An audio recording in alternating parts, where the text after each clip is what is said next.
Yeah. Yeah.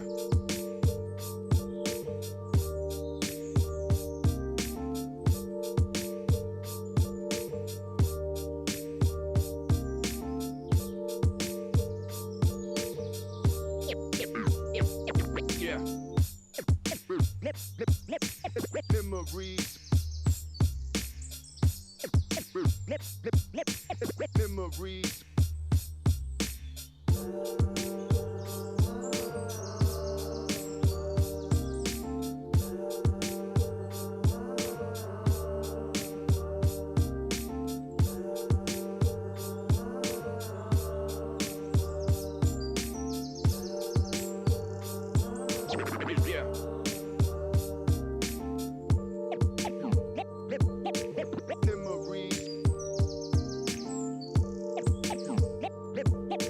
Memories.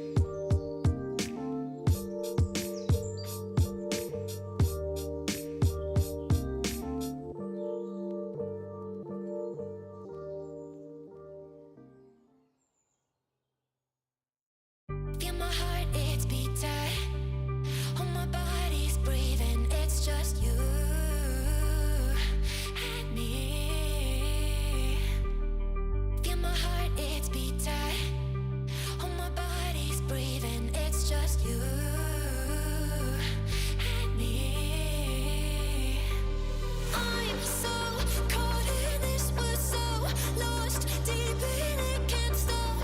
I'm forever the one you call. Let's free fall. I'm so caught in this, we're so lost deep in it, can't stop. I'm forever the one you call. Let's free fall. Let's free fall. Let's free fall. Let's free fall.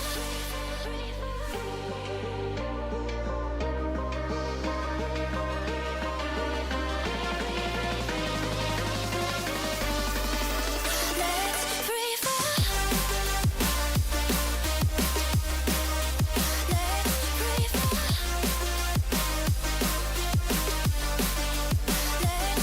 fall.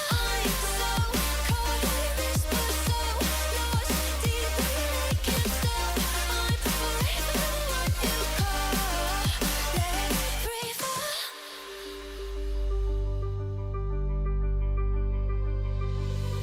Feel my heart, it's beating. Oh, my body's breathing. It's just you and me. Feel my heart, it's beating. Oh, my body's breathing. It's just you and me. I'm so caught in this, we're so lost deep in it, can't stop. I'm forever the one you call. Let's free fall. I'm so caught in this, we're so lost deep in it, can't stop. I'm forever the one you call. Let's free fall. All right, good evening, everybody. Welcome back to CGL, where we have the winners final in the NA Diamond tier. It's Cuddle Puddle going up against Death Blossom. My name is Dextron. That is Thor. Thor, how are you doing here tonight? I am doing splendidly well, just coming out after, casting a EU Grand Finals earlier this afternoon. I'm now back here just casting a NA Diamond, winners finals, and this is between two teams that most people did not expect even be in this winners finals to begin with. Yeah, most people probably expected these teams to be in that lower round 3 where you see C9 Eclipse and Solar Eclipse. Why did everyone maybe expect to see them down there? Well, they upset both Solar Eclipse and C9 Eclipse. Two teams are undefeated coming into the playoffs, and they handed them their first loss there. Solar Eclipse able to win against their sister team last night, awaiting the loser of this series here tonight. But Cuddle Puddle and Death Blossom, they've been those other two teams in this NA Diamond tier that have been making a lot of noise throughout the season, and I feel like a lot of people thought they could potentially pull off an upset. I just don't think a lot of people expected both of them to pull off the upset. Oh no, that's 100% true. I think these when you look at just the standings, that Solar Eclipse and, the former Lunar Eclipse turned C9 Eclipse were those top twos. And the fact that they had to be dropped to the lower bracket says a lot about the quality of gameplay that Cuddle Puddle and Death Blossom really brought to these, two other teams. So this is now going to be a question of, okay, who then is the better one between the two of them, because Mm. on the one hand, if you're just looking at stats wise, or at least how the bracket played out, technically Cuddle Puddle might have the slight edge because Solar Eclipse did did win over C9 Eclipse at some point.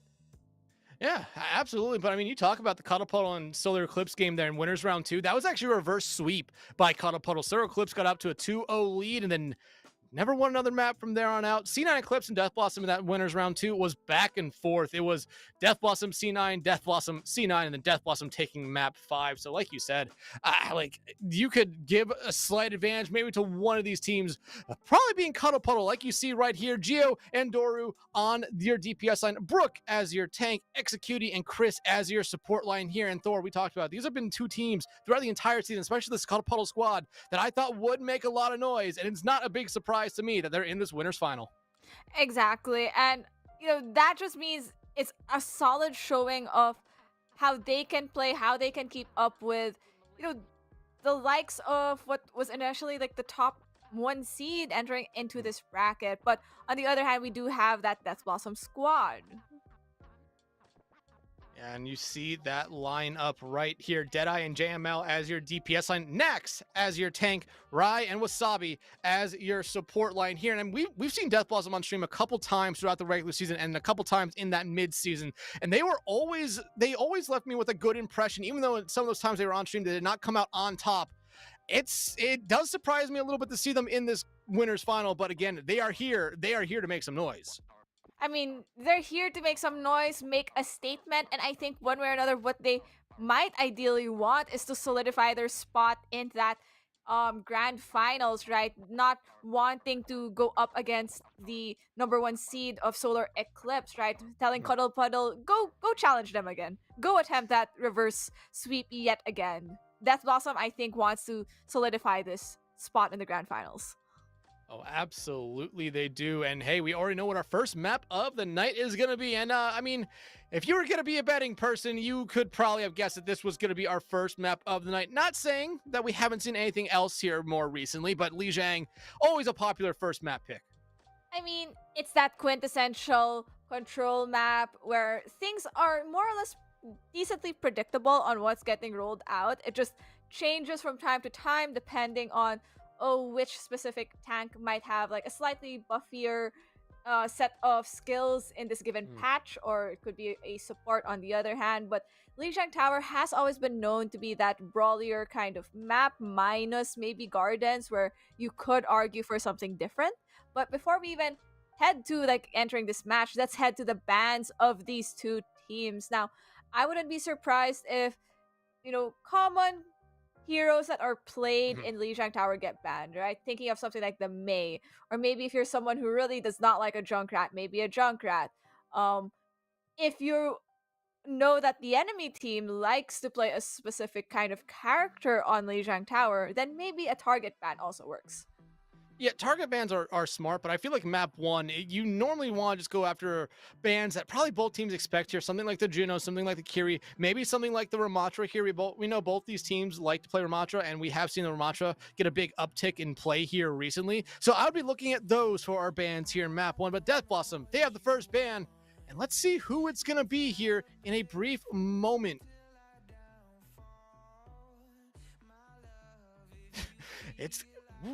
You talked about the Mei coming out here, Thor. I didn't expect to see it on Lijiang, but I mean, you called it right there, nail on the head. I mean, let's think about it.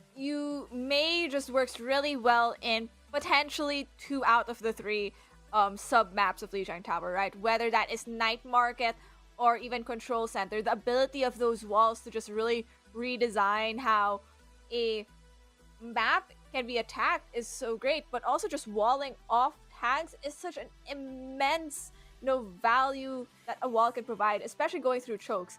I think the ban may not be as effective if we're going to gardens first, or it's one of the first two maps, but definitely hitting a 2 out of 3, this is going to hurt them Mm. kind of pick really works. But for Cuddle Puddle, they're now on this tank or support ban, and normally I would either assume if it's a support ban, it's something like a Juno or a Lucio, or you could target a specific kind of tank, maybe something you don't really want to go up against. And yes, they have decided to ban the Doomfist for this Cuddle Puddle squad, so they might know something a bit about how Death Blossom wants to play. Yeah, it's hard to get a read on what Death Blossom likes to play, considering a lot of the team's favorite hero is apparently Roadhog. So not gonna get much from that here. But I think the Doom is a very interesting ban out here. I feel like Doom always kind of falls into situational picks where you're mostly making them to try to get a late contest. But I mean, they kind of fall. Doom falls in the same area where I always talk about Wrecking Ball. If you struggle to shut down that hero, you're going to struggle to shut down everything else on the other side just because of the movement alone. So maybe a smart ban coming out here. But Thor, let's be honest, these are two very unconventional bans coming out here early on for our first map. And it leaves a lot on the table here for both these teams. I think what's interesting more than anything about the Mei ban is using it on Lijiang Tower when there is a potential to have to deal with it on something like King's Row, where I personally feel like a Mei ban would be much more effective because Mei is more oppressive in something like King's Row. But there might be another mindset this Death Blossoms team is thinking. But the Doomfist pick feels like it's more targeted. I think Cuddle Puddle might know something about what Death Blossom likes to run on maps like Lijiang Tower, and I think the Doomfist might be something that they might have seen being played in gardens and they just don't want to deal with it at the end of the day, right?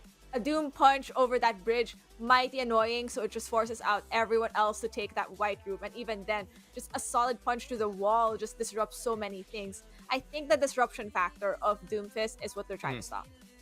Yeah, absolutely. I think that's a good reason to ban it out. And you talked about with the Mei as well.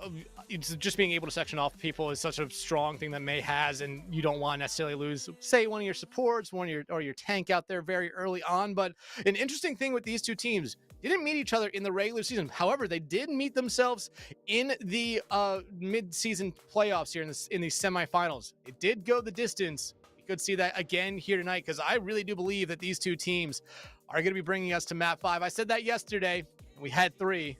Hopefully we get 5 tonight. Well, it's only going to be a matter of these two teams if they can do just that. But as we wait to load into this first map, I would at least want to see how they're going to go toe-to-toe with each other. I haven't really seen how each of them play. So I've kind of been under the rock between these two teams. But I think what you're saying is right, that it became super competitive during the mid-season. I think it could be something that still sticks unto now, just because you have time to improve over time, like over the remainder of the regular season. And even that showed so much impact right away for these two teams when they ended up tossing, Solar Eclipse and C9 Eclipse down to that lower bracket. So that says a lot about how they're doing. But as you see, this is the final lineup of these two teams as we enter into Lijiang Tower. It seems like there really aren't much switches.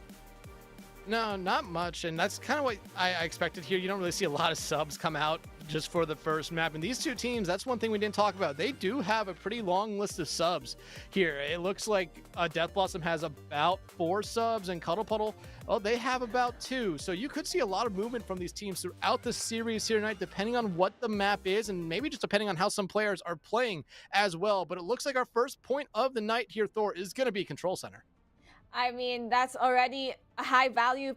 That's already an impactful high value ban from Death Blossom, right? You already know, okay, no, our Mei ban is already getting that initial impact right away because we're walking into Control Center and we're not going to have to deal with these walls annoying us. And just already seeing what Death Blossom wants to run, I think I could already understand why they wanted to ban that Mei, right? You're playing something as brawly as this Ramatra, but with a kind of backline where, hey, Wabi Sabi on the Ana just means she has to play a bit more of a distance, so it's going to be harder to keep that Ramatra still up when there's a wall in between them, compared to what Cuddle Puddle is running of a more eccentric Moira Juno, but already an anti is placed on the Cassidy.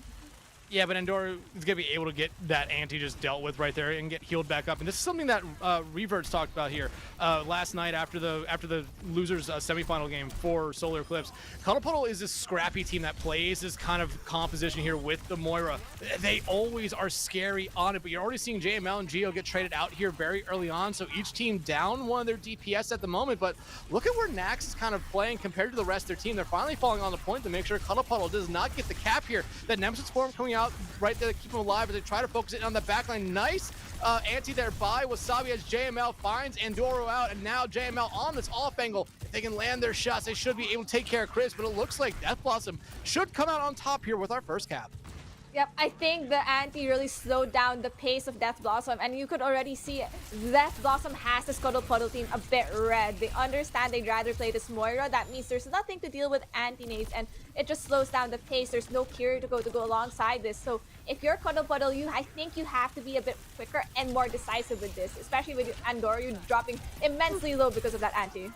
Yeah, basically one health in a dream right there, but Geo going to be able to find Rai out. Geo, though, put the sleep in that backline, and now Brook looking a little bit worse for wear here. Deadeye going to be able to find Andorra out there on the trade, but I love how Death Blossom is playing this. They are basically just begging Cuddle Puddle to engage them on the point, while no one from Cuddle Puddle necessarily wants to do that. The Nano coming out here on the Nax, I think it might be a little bit of an over-investment there by Death Blossom, but hey, they win the fight. I think what was so impactful there was actually that Rai boop from the opposite angle that's just telling everyone from this Cuddle Puddle team, just go back and do that Ramatra ultimate. You're not escaping, and that's exactly what they need. Death Blossom do still have this high noon, and that's going to be zoning more than anything, especially with the plethora of ultimates coming in for Cuddle Puddle. Speaking of the data, it's coming out there from JML. They're gonna be able to find Andorra out there and pump in some damage onto some other members of Cuddle Puddle. And Cuddle Puddle, I mean, they have 4 ultimates here. They could play a little bit aggressively, but they don't want to down their one player. Yep, they're down one player, but hey, I personally think you had at least some level of ultimate advantage, and they might just use all of that. You are building towards 5. Death Blossom only has 2, so you should win this fight in 2 ultimates, right? Don't overspend. There comes the dupe and the Coalescence out from one side, but JML, what a pop-off performance here early on for the Cassidy for Death Blossom, finding 2, almost finding 3, and Cuddle Puddle. I mean, you had 5 ultimates, you only invested 1, and to be honest, Death Blossom, the one ultimate they invested, really didn't find them much there, but they still come out on top. Yeah, and that's a little bit too late for these teams because there's no one really to touch for Cuddle Puddle, so I think their rotation was just red. They knew that Cuddle Puddle, I think at that one moment, rather than just regrouping, waiting for the other person you lost, you just had to go in with one of those other ultimates. You had so many to work with, and I think that just ended up biting them in the ass because their rotation was just red at the end of the day by Death Blossom, and they could say, hey, we're going to commit 1 ultimate with that Echo copy and place it on the tank.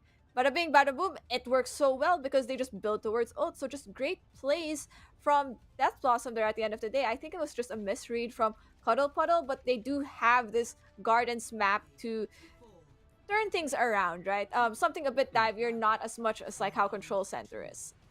Yeah, and right now, if you're Cuddle Puddle, you need to get something to go your way faster. You saw it right there. That first point alone only had 4 deaths on the other side for Death Blossom. So Death Blossom, they played really smart. I like the sim coming out here from Geo. They want to try to just get on point and bunker down, but it's going to be very difficult here with how JML's been playing, especially since you have nothing to cleanse those bionades coming out there from Wasabi, who has been so key in Death Blossom's performance here so far. Yep, this Echo already flanking to the side, trying to get these squishies, the supports down already, but this is just a back and forth. But you see Brook get very low. They're going to be able to get behind that pillar. Cuddle Puddle, though, they're going to be able to get the first point cap here. You're going to be trading support for support there at the moment, but that's not who you want to see fall. Geo, they have those teleporters. You're going to find Chris out as well, but Andorra trying to do their best here to keep this point in control of Cuddle Puddle. Third one here for Andorra, looking for a 4th, and they're still holding on to this point, but JML going to be able to find their counterpart. However, I think Brook, with the health here, should be able to overtake JML here and be able to hold on to the point. Cuddle Puddle, they get that one fight win that they desperately needed. Oh, Brooke really doing so well, alternating that block and trying to get damage in. Looked really dicey, but luckily enough managed to get the kill at the end. JML with a high noon, and that should be, a way to just open this up for the team. But they have no boops to worry about too, so honestly, they could just speed in and with it. Speaking of Deadeye, coming out here from JML, they have the skulls on their screen. They're going to be able to find Brook, and that is not who you want to see fall first. Andorra pops their own Deadeye, does find JML, but the damage in this fight is already done. Cuddle Puddle running away, and some of them might not be able to escape, but Chris, good job on them being able to escape right there. Geo just going to stall out for as long as it can. Next, though, we'll take care of them. Yeah, I think I would have liked at least Chris to stall that point just a bit longer, help Geo, right? That is a lot of percentage you can further get. But if you're Cuddle Puddle, that's fine. You have 3 ultimates, about to be 4 to work with in this next push. Death Blossom, around the same 4. No, both high noons have been used, so this is going to be an ult versus ult kind of situation with that wall of Geo maybe try to limit the amount of damage that could impact. You see the TP come out there from Geo just to get them on the point. Annihilation out from Nax. 3 ultimates being invested here by Cuddle Puddle. 3 ultimates being invested by Death Blossom as well. Each team doing a good job of keeping each other alive. There goes the Annihilation from Brook and now Nax. I mean, their Annihilation still alive and kicking, but you know who's not alive and kicking anymore? That would be Brook. They do find Wasabi, though, before they do fall, but I mean, Nax just staying alive through that is going to become so crucial to that entire fight here for Death Blossom. They're going to win the fight and probably take the lead as Endoru just going to go for a casual fall. I mean, casual swim in, the depths of Li Jiang, but I think what ended up happening there really was just that I think Brook needed that follow-up to make sure, the kill chase on Wabi Sabi got, the value it needed. So it's just really unfortunate at the end. But with ultimates used on both sides, there's really nothing for these teams to work with other than the high noons that they have to slowly build. And it's just leaning in the favor of Death Blossom.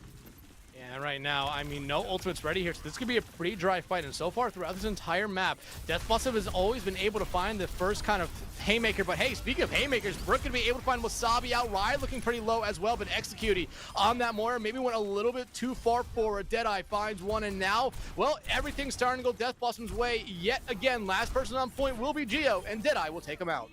Yeah, just really good plays from this Death Blossom team, not even needing that high noon to solidify anything. But hey, I think you could see the impact of that composition difference of the backline, right? About everything else was kind of the same between these both teams, right? They had the Cassidy, they had the Ramatra, but the difference between running an Ana Lucio versus a Moira Juno is really there's nothing to deal with the anti-nades of Wabi Sabi besides just kiting back out, and everyone else from this Death Blossoms team could just collapse onto that anti-target, right? Because they're forced to back up, they can retake the space. So I think there might be a need to rethink how this composition of theirs is running and how to play it in the speed that they want to. Because I think not brawling it out as necessary, brawling it out with your Ramatra is going to hurt you more. Yeah, and remember, Cuddle Puddle, they kind of want to run that backline. It's a little bit unorthodox, but I mean, they need to make a change here. I don't think the Moira is necessarily going to be working out for them, especially since you saw, like you talked about there, the Ana was such a pivotal pick there for them, for Death Blossom. And I mean, you also had great plays from JML as well on that Cassie. I felt like whenever we kind of saw him, Andorra was matching them at times, but it was only at times. JML was doing a really good job at getting a lot of damage and finding picks very early on there in both those 2 points to really help Death Blossom get an early advantage. And almost every fight, it seemed that they came out on top on. But now, Cuddle Puddle, they do have the next map selection here. So I mean, this was a series that went 5. The first time these two teams met all the way back in the midseason playoffs. I'm still hoping that we get that here again, but Death Blossom, that was a dominant first map for them.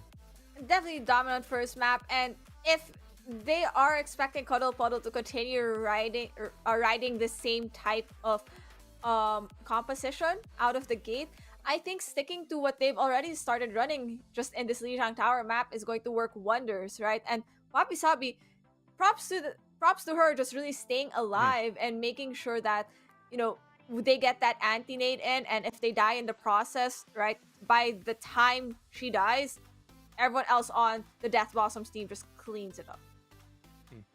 Yeah, I mean, but one thing, there's a lot of games going on here on CGL tonight. Over on CGL 1, you do have YE Snowfall versus Amplify, and you do see that score right there. YE Snowfall was able to take the first map against Amplify.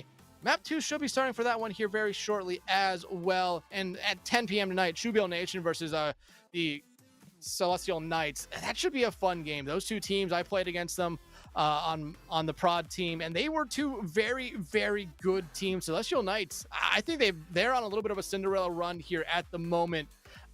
They have been a surprise here in the playoffs, so I'm not going to count them out against Shubil. I mean, Celestial Knights, right? They've honestly done so much groundwork to get better as a team, right? They aren't just playing in CGL. They were playing also in SBCS. So I think just the sheer amount of practice and matches they have to deal with really honed their gameplay together. But as we head back to at least our current matchup, let's take a look at where we're headed for our second map, and it looks like we are headed to Hollywood, which, you know, if you are Death Blossom, that's a good sign that your May ban at least got the value it needed, right? You don't have to worry about, you know, banning it at the wrong time and then heading into King's Row with no May ban. No, we're heading to Hollywood, which already signals maybe Cuddle Puddle wants to play that dive. Yeah, I would feel like that is the case here. I mean, you go to Hollywood, first 2 points, heavily dive, but once you get to the third point, it kind of falls into a category where I like to say you stick on the dive if you're snowballing, but the moment you lose a fight, you go over to Brawl or you go over to Rush. It's not necessarily much of a dive map once you get past point 2, but Cuddle Puddle, gonna have the first ban here in our second map, and I mean, it's gonna be really interesting to see what they ban out here, because they might be going for a target ban or they might just be going for a safe ban here. I think it's a question of if they have a tank or a support that they really want to protect, then you would ideally ban something in that specific role. But if you're just thinking about sheer problems that Death Blossom has been causing you, I think the Echo was immense problems for Cuddle Puddle just because of the aerial defense and how much damage the stickies do, and that's exactly what Cuddle Puddle has decided to ban. Yeah, and it's not a bad ban here. I really do think that Deadeye was a big problem for Cuddle Puddle that entire first map. So getting rid of that Echo, getting rid of the duplicate, getting rid of the sticky bombs and the focusing beam, I think is just something you want to do on this map, especially if you're going to be running dive. Death Blossom, though, knowing that dive is probably on the table here, do you get rid of a dive tank or do you get rid of maybe one of those supports that goes very, very well with a dive comp?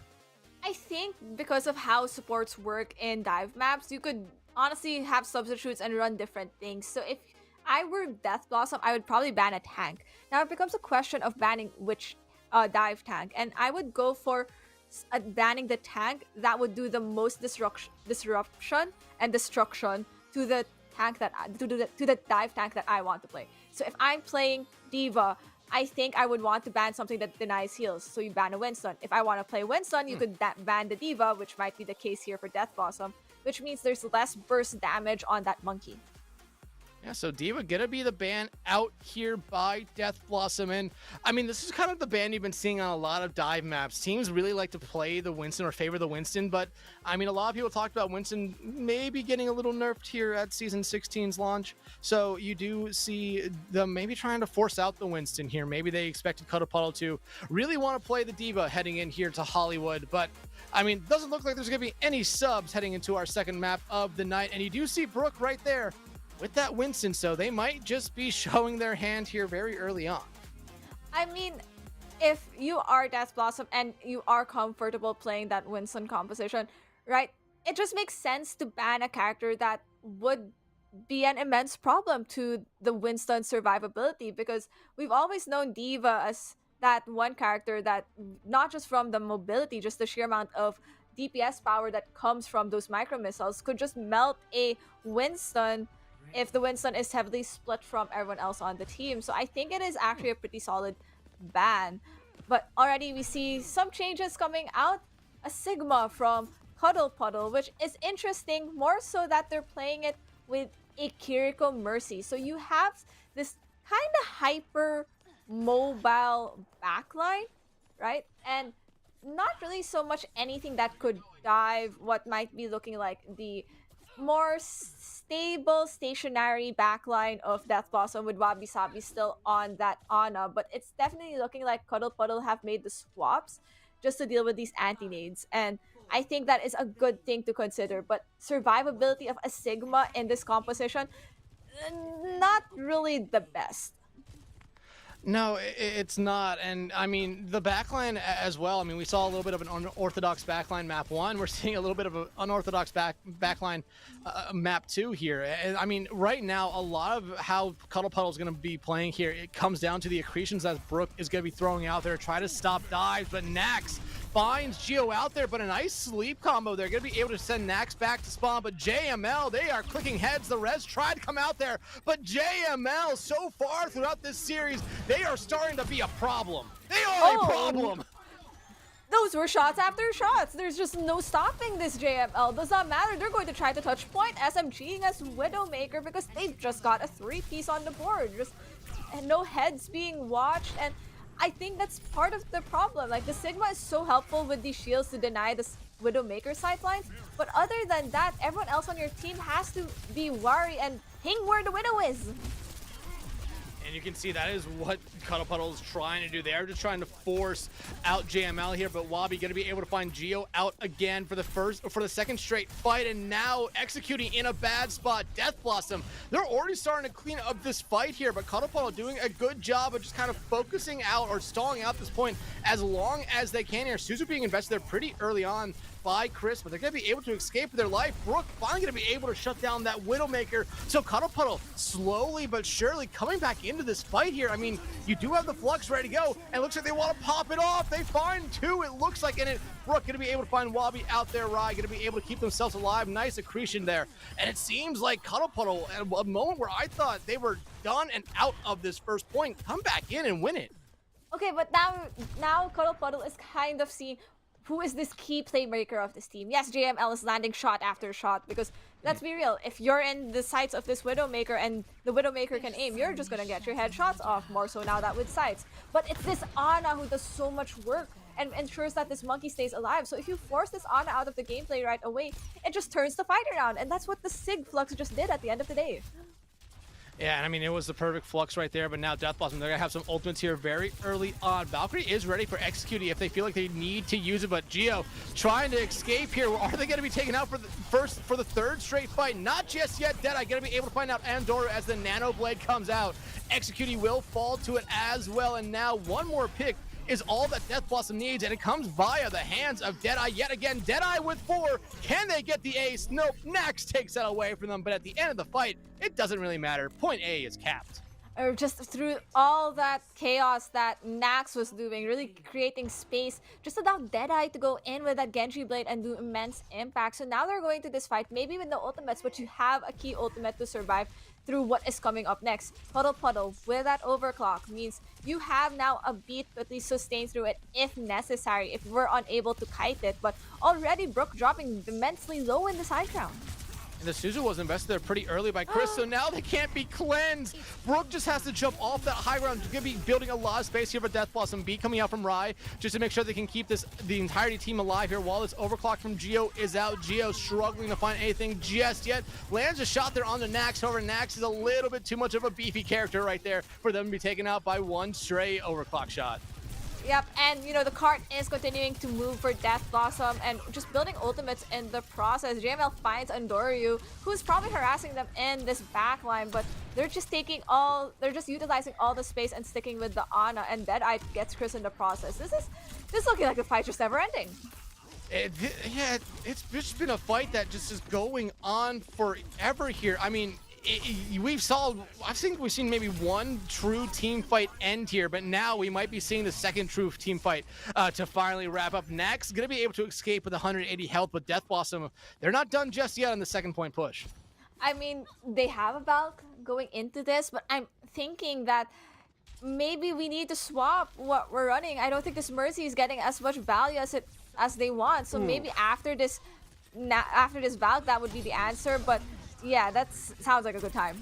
Deadeye has another blade here ready to go. Wabi not that far away from another nano here. Going to be able to find one dry blade. Execute, though, going to be able to get Andorra back in. But there's the nano blade coming out at the very end. Going to be able to lead to one more pick. But Deadeye, they found 4 picks last time they got nanoed up. Going to be able to find 3 this time around. Maybe if they find Andorra out, but that second point is in their hands. 3 minutes on the time clock here for Death Blossom to complete the map.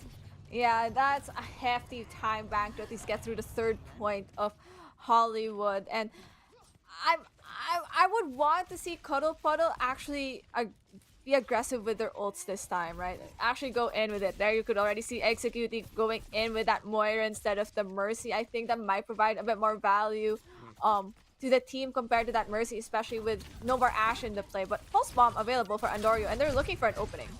They're looking for it. I mean, that support line is right there. It's going to be able to find Rai, and now Deadeye falls as well. Finally, Cuddle Puddle seems like they should be able to clean up a team fight here. They could take a little bit of a sigh of relief knowing that time bank is only going to get smaller from here on out. Yep, and I think that was a great pick from Andorio's. Rai just shy of 1% on that beat. So honestly, great play. And Death Blossom seeing what Cuddle Puddle are running make the necessary swaps. They don't really need that Ana anymore in this brawlier space. They're gonna play that. They're gonna mirror the Moira. Beat coming out here to counter out the Kitsune Rush from the other side. Cuddle Puddle Geo very low here. Primal Rage coming out from Brook to keep themselves alive, but I mean, they're just kind of throwing hands at air at the moment. They do, however, fine with Wabi out there, and that's not who you necessarily want to see fall early on if you're Death Blossom. You do trade out the Moira on the other side, though, but I really like this Jungle Queen swap here from Nax. A lot more survivability and just a lot more of an annoying character on the other side. But one thing that's been pretty consistent for Death Blossom this series, that DPS line. Man, can they play.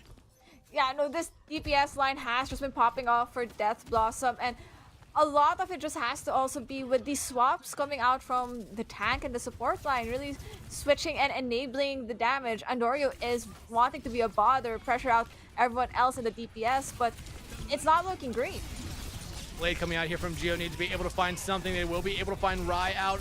Deadeye pops their own blade, trades out Chris. Geo will be able to find Wabi out, so no supports on the side of Death Blossom at the moment. So Cuddle Puddle looking like they should be able to clean this fight up, and it looks like everyone for Death Blossom is just kind of backing out of this one. JML, they understand this is a lost fight, so they're just going as far in as they can so they die a little bit faster. Yeah, it's either go at where JML was, though. I think that was either a hard go in or hard go out, and they just opted for one way other than the other. Now, Death Blossom Nax now with a Jungle Queen ultimate, so their Rampage is definitely going to do so much damage, and if you combo that off with maybe a Coalescence, that should be a fight sealer. Nice Rampage coming out there, but you see it right there. Executing Andorra able to just basically cleanse themselves right there, but Nax coming alive late in the fight. Andorra going to be able to find one with their Pulse Bomb here. You look at that time bank right now for Death Blossom. It's slowly running out of time. Coalescence is coming out here from Wabi, going to be able to keep everyone alive, and 14 seconds on the clock. Death Blossom able to clean up that final fight and complete the map. Great job to Death Blossom for just rolling it through, and at least with still some time left in the bank. They did start with 3 minutes, but managing to dwindle it down to 14 seconds is, you know, this Cuddle Puddle squad who have made the necessary swaps as needed. I think we just need to be a bit more on top of making the swaps quicker. I think that is currently the game plan and play of these two teams, right?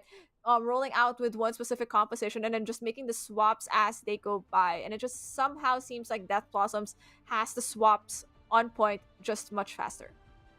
Yeah, and I will say this, Cuddle Puddle throughout the entire round, and so far this map, have looked a little bit better. They've been improving compared to what we saw back on Lijiang here. I mean, that first point hold that they had, yeah, they eventually did give it up, but it was very impressive there by them, because I thought it was a lost fight. JML found 3, but Brook did such a good job just stalling out that point long enough to get a flux to turn all around here. But Death Blossom, I mean, when this team starts to snowball, they really start to snowball here. And we were talking about there for a brief moment where it seemed like the fight never necessarily really ended. Each team would lose members, but no one necessarily wanted to back out to regroup. And it worked out in Death Blossom's favor there. I think part of the problem is when you say that you want to keep on fighting and not just give up the point. I think part of it is like you do have to do it at the point though. Because if you just continue to do so while backing out, it leaves you into a 50-50 situation if you're going to get the backup in time. But already Cuddle Puddle's showing a different kind of look with this Juno Mercy kind of lineup. And Death Blossom going for a Sig. And I think this far should be enough of a problem, at least in bothering Wabi Sabi in the safe spot.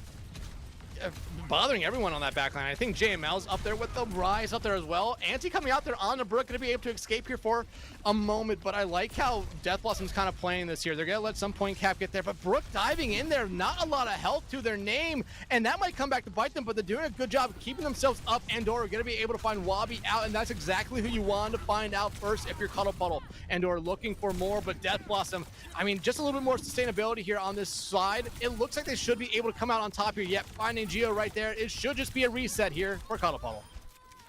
I mean, props to Executing for trying to get a trade with the Mercy pistols, but I think that kind of collapsed in a way when everyone just started to lose target focus on who they were diving on. I think the thing with this Cuddle Puddle type of composition, it's really playing in each other's sidelines and being on the same target. At some point, it seemed like everyone was split, looking at different things. So what ends up happening is that, you know, heroes that need to be enabled aren't just being enabled.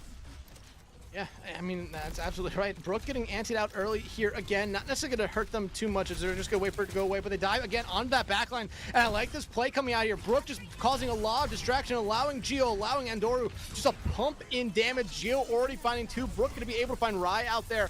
And Death Blossom, I mean, at this point, it's just about stalling on point as long as you can because you're going to have to give up point A. Yep, and a last-minute punch from Brook just seals the deal. There shouldn't be any touches. If I were Death Blossom, I wouldn't even attempt, as my Sigma was the last one to die and is still in the respawn. So this is already looking dicey for them. They're not going to be able to hold on to this earlier high ground just right away. They need to wait for Nax to just come back in before they can get settled, giving Cuddle Puddle all this high ground already in their favor, as is the Genji, who is left to contest the point with a annoying Deadeye probably bothering them. Dive again coming out there. Nice play. Getting force Death Blossom off the high ground. Andorra will find one with their barrage. Brook going to be able to clean up JML right there, but Executing on this Mercy. Going to be able to get the res there. And I mean, again, just a good start here for Cuddle Puddle on this second point push. Chris finding Deadeye out as well. Nax is just running for the hills here. Nax has to just leave. No point trying to stagger themselves out, even though it's such a great high ground to be in. Now, Cuddle Puddle still have this Orbital Ray and a Genji Blade. I think if I am Cuddle Puddle, I might need to commit both to deal with the 4 incoming ultimates of Death Blossom. That Sig Flux is already used pretty early. Gets nothing? They whiffed the Flux, and this is exactly what Cuddle Puddle needed. They needed Death Blossom to make mistakes here. Brook, though, being kind of boxed in here, gonna pop that Primal Rage, beat coming out from Rai as well. So basically, these two ultimates are just gonna go by the wayside here, but it seems like Brook wants to try to find a little bit more. You're trying to force Nax back to their team, and it's gonna work out like a charm. Cuddle Puddle coming alive when they absolutely needed to here. Bob coming out from JML, but JML no longer on the map. JML's Bob, though, will be able to get Geo, but you see that res coming right back out. Cuddle Puddle, I mean, this has been an impressive round for them so far. Yeah, this Orbital Ray committed by Chris, just allowing them to push in at a safer pace.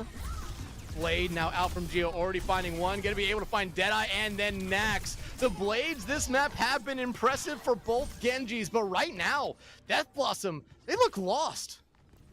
I think it's just the tempo. I think Cuddle Puddle has figured out how they should be playing this, right? They really need to be together on a target, and when they're able to do so, it is great. And there's nothing really now to deny this Pharah in the air, besides maybe JML trying to pressure the Pharah out, but even then, a Sojourn really isn't the best character to do so. It really isn't, but you need to be able to start landing some shots on them because that Pharah has been not getting their name in the kill feed a lot, but they have been doing a lot to help their team get kills. But Death Blossom finding some picks here early on, gonna at least force Cuddle Puddle to slow down here. Andorra, though, well, they get their one. Executing manages to get out with their life spared, so some great flying and evasive maneuvers from the Mercy. Death Blossom have no ultimates to work with, but if you're Cuddle Puddle, you have a barrage again. I think you might as well just go in with it. And I mean, you see Endor there. They pick the perks that their boop now just sucks people in instead, and they are getting set up for it here. Healing though having to come out there from Exo to keep them alive. There it is. There's the barrage. Gonna be able to find one. And look at just what the barrage is doing there. It's forcing people back. Rai though gonna be able to find Chris out as Nax just trying to do what they can. But Execute, I mean, the Mercy was not the best pick round 1, but round 2, this Mercy is finding every res uncontested. Chris coming back from the dead finds Nax. Wabi out as well. Cuddle Puddle. It's all gas, no brakes. I mean, I think what's happening here really is just that you have so many just highly mobile characters and only one really stationary character in this Cuddle Puddle lineup, and that Ramattra. So while you're trying to get one person really is already really low, it's so much harder to get them. But hey, there's nothing to deny this Rampage. Yeah, but it hits onto what I would say was the worst two people could hit onto. Brook and Geo, they're both able to live it out there. Now the Annihilation coming out from Brook, and they're just gonna keep their arms up this entire time and walk into Death Blossom. There's really nothing that can slow them down. Chris, Geo, Brook all finding picks here early on, and there's the final 2. What a time bank and what a round for Cuddle Puddle.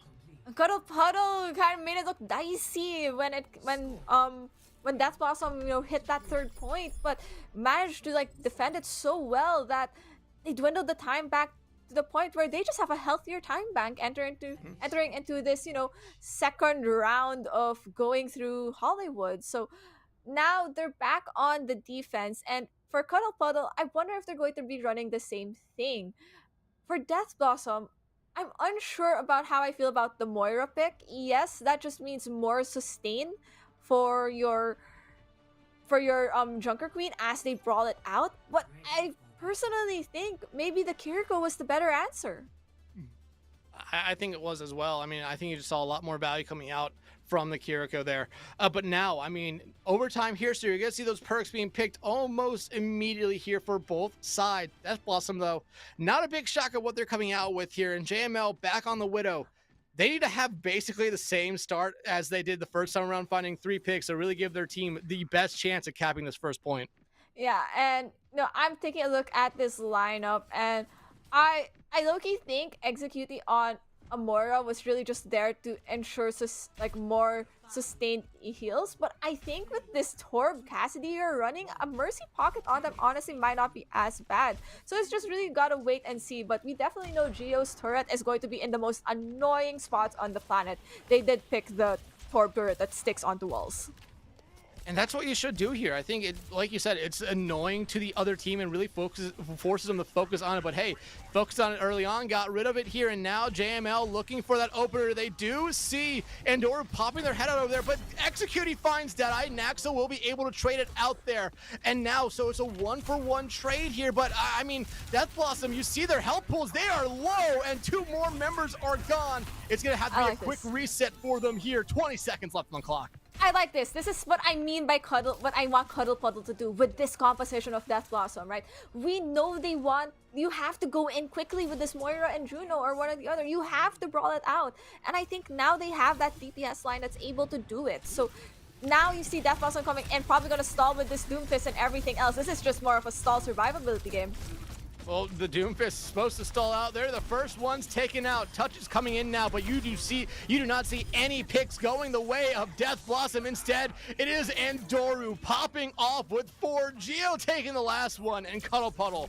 All they need to do now is just get 1 tick, and they tie the series up. Oh my gosh. That, if I am Death Blossom, I have to start thinking about, okay, how am I going to make sure that we get through this 2-minute 48 time bank that Cuddle Puddle has set? What are DPS or setups that could slow down any of these pushes, right? And also ultimately make sure Cuddle Puddle doesn't play what is probably one of my favorite, not really favorite, more annoying things to have to deal with, which is, hey, we have 2 minutes and 48 seconds. Why don't we just stack all our ultimates and full dump them? I mean, that is a strategy. It's not one that I necessarily like, but I mean, it does force that defending team to probably use their own ultimates throughout the couple fights you're going to have here. But I mean, if you're Cuddle Puddle, I don't think you want to do that. You were able to get this first point pretty quickly last time around, and you're playing good so far here. And I mean, right now, Andoru, they just popped off Geo. Like, this DPS line for Cuddle Puddle has been great. And Brook right there, 43 eliminations. I mean, compare that over to Nax on the other side. I mean, you're seeing a big difference here between the tanks. Hmm. And it's looking like Chris has opted to pick the crit damage on for Juno. So that's an interesting selection, really. Not really going for something hyper mobility. So I think they should be able to be caught out much better by JML, who is playing this Ashe. And Nax needed to fall down there early, but Andoru picking up right where they left off, getting rid of Deadeye, and that's not who you wanted to see fall down first. You will get rid of Execute on the other side, but right now, I mean, you're just trying to stall at this point as long as you can here. You can only give up 33%, that is, but right now, Death Blossom doing a good job of just slowing down Cuddle Puddle here for the moment. Yep, and that's forcing Nax back into the room, but hey, at least got some healing from Robbie before they pass, but this is not looking great. I'll just need to come out here. Deadeye gonna be able to find 2. Deadeye coming back in, finding 3. They keep this alive, and that percentage that they had gotten up is now slowly gonna fade away. And I thought Cuddle Puddle had it in the bag right there. But Deadeye, a huge play by them. I thought so too, Dex. Like, I thought that should have gone in the way of Cuddle Puddle, but Deadeye just coming out with a 3-piece when everyone's immensely low, and I think that's sometimes the value of the Torbjorn being the one to die first, and already the turret is set up being a problem, is melted away, but it's just enough time for everyone else from Death Blossom to get back. That almost 33% capture just got reset back to 0, and with a minute and a half left, I think Cuddle Puddle is playing the let's build the ults game. Yeah, but you look at Death Blossom here, the Nano coming out onto Andoru, and here comes the barrage. 2 out there early on. The damage has been dealt here. No way Death Blossom comes back this time around. Cuddle Puddle has evened the series. Oh, Cuddle Puddle making this a 1-1 kind of situation, and I don't know, Dex, it's looking like we might be getting some sights of their mid-season matchup against each other. I mean, hey, they went the distance last time these two teams met. Like I said, coming into this series here tonight, I expect that again. JML, though, I mean, this was a great play by them, but it just wasn't enough in the end. This Cuddle Puddle team, they picked the dive map for a reason, and you might be seeing something here that Death Blossom might not necessarily be the most comfortable team on the dive. No. They're looking a bit of a struggle against a dive, kind of like what Cuddle Puddle is running. And a lot of it is just really the hyper mobility. So that's something that Death Blossom will need to consider. But before they can even further, figure things out, I think a short break might be in order to just help them out. Yeah, absolutely. So with that being the end of our second map, everyone, we're going to throw it over to a quick 5-minute break. And then when we come back, we're going to have map 3 of this series. Everyone, stick around. You're not going to want to miss this one.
All right, welcome back, everyone, from that break right there. Cuddle Puddle able to tie up our series at 1 apiece, heading into our third map of the night here. And Thor, this is kind of the series that we were really hoping to get. Death Blossom on that first map, though, they had such a good performance that it started to make me second guess myself a little bit. But Cuddle Puddle, they came right back in and just calmed my nerves there. We have ourselves a series on our hands. Yep, and if there's one thing we at least saw is that Death Blossom did not lose that Hollywood map, just willy-nilly. They really put up a solid fight, and I think that's just going to show how much of a distance this matchup is going to go. Very different from the story of Lijiang Tower, but what's going to be different definitely is our map 3, as we are being brought to New Queen Street by this Death Blossom squad. So out of the dive, back into something that's a bit scrappier and leans in towards what brawl that Death Blossoms want to play. Yeah, and I like this pick here for Death Blossom. When these two teams met in the midseason playoffs, this was actually the second map of that series, and Death Blossom picked it. They also won it, so they're just going based off what they're most comfortable with here. And like you kind of said, going away from dive, you can try to play dive here if you want, but it's not a map like Esperanza where dive really does find a lot of value. This map, you have to really force it, and at times you're just not going to be able to find what you're really looking for with it. I think the inherent issue really of New Queen Street, if you do want to do a dive, is that the streets are narrow, so it's much, and the windows of opportunity to dive back to some form of high ground of safety are few and far in between, and they're really more of narrow windows. So I think this is a great selection for Death Blossom if they're trying to mitigate the amount of dive that Cuddle Puddle wants to play. But we are entering into this ban phase, and if you are picking a map like New Queen Street, you are at least semi-expecting that Cuddle Puddle doesn't really run a dive, right? Or if they manage to do so, I think it's banning something that might make it a bit more difficult for them should they continue running the dive. And I personally think maybe a Juno ban might be in order. And that's one thing we haven't seen yet in our first two maps, a support ban. And I feel like this map kind of has to be the one where you do see it. Like, the supports have been strong for both sides. Yeah, we've talked about how they've been running some unorthodox support lines here, but that last map, they really did show that those unorthodox support lines can do a lot. But no, Death Blossom banning out the Ramatra here. I think there is either an issue with having to deal with shields that they're trying to deny, right? They don't want a brawly character with shields bothering them, or at least shields where they're still able to do damage, right? Reinhardt technically has a shield, but really can't do anything while that shield is up. So I think the Ramatra ban might also be hinting on what tank they want to play, right?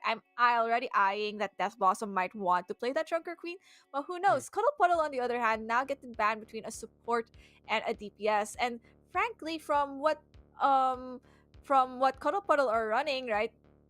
I think they might end up banning a DPS rather than a support, because their supports are pretty much safe right now. They're second to ban. So judging from what we have for selections for a DPS, I'm honestly unsure. I've seen people try playing a Torb on New Queen Street, so they'll ban the Torb, but they would rather ban a Tracer instead.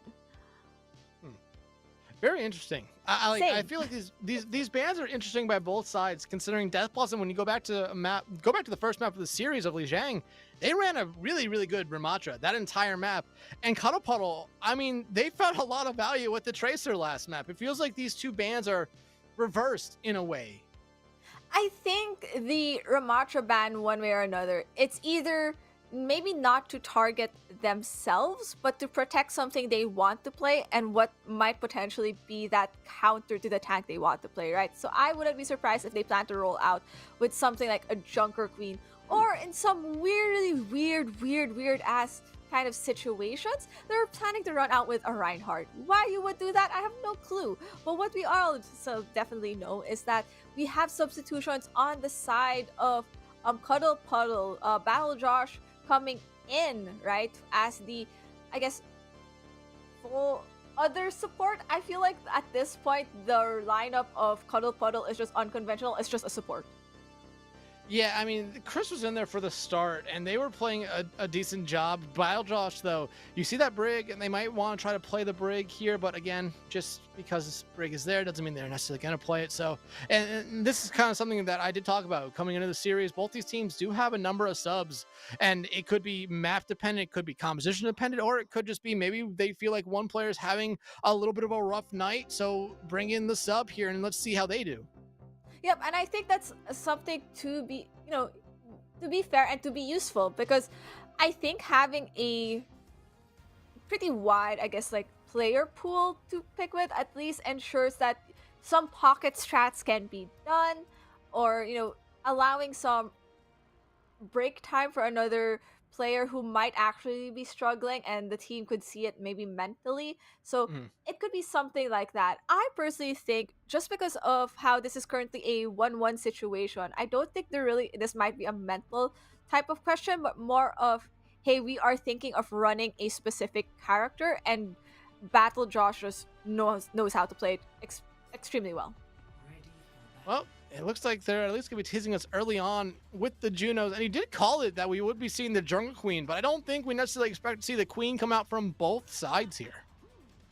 I think it was the case when the Ramattra was banned.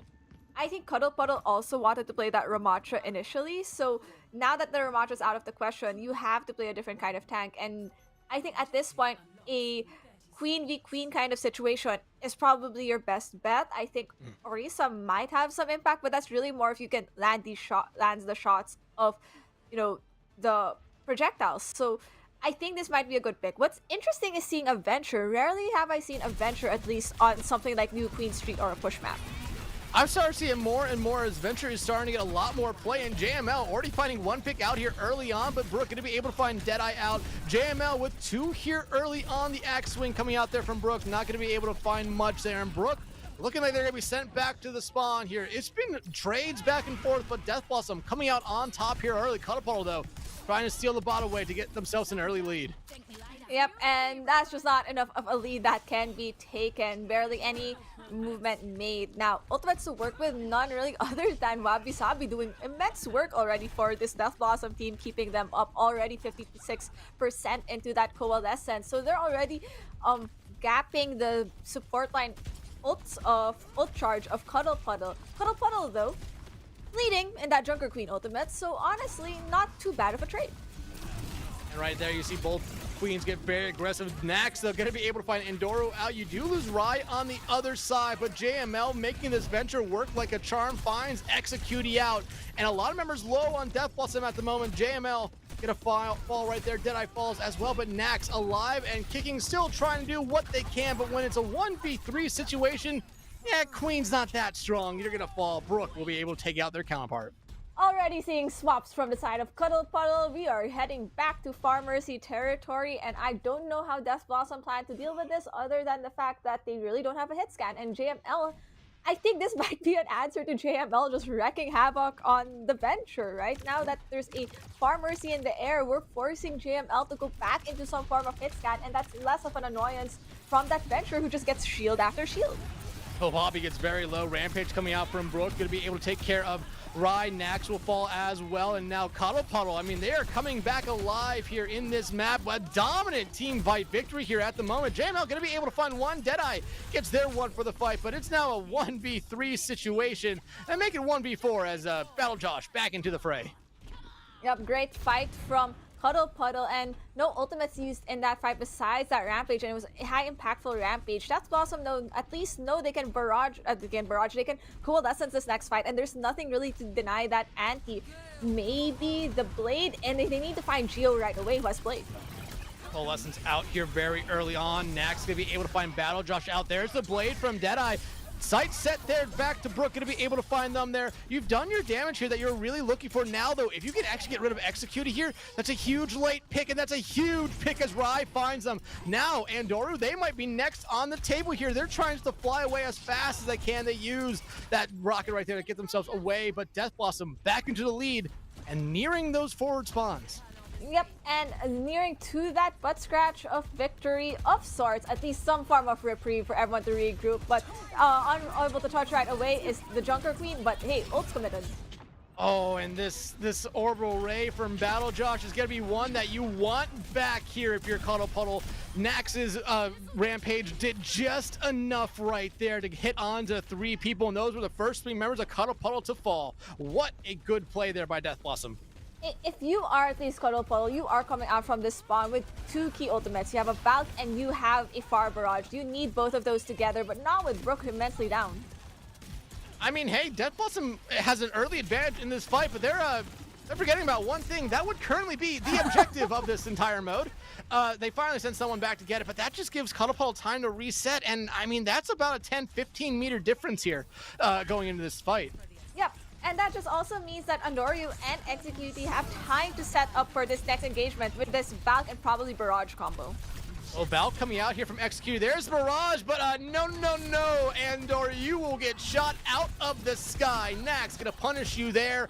Deadeye finds Battle Josh, and Death Blossom looking like the team they were back on Lijiang Tower as Cuddle Puddle.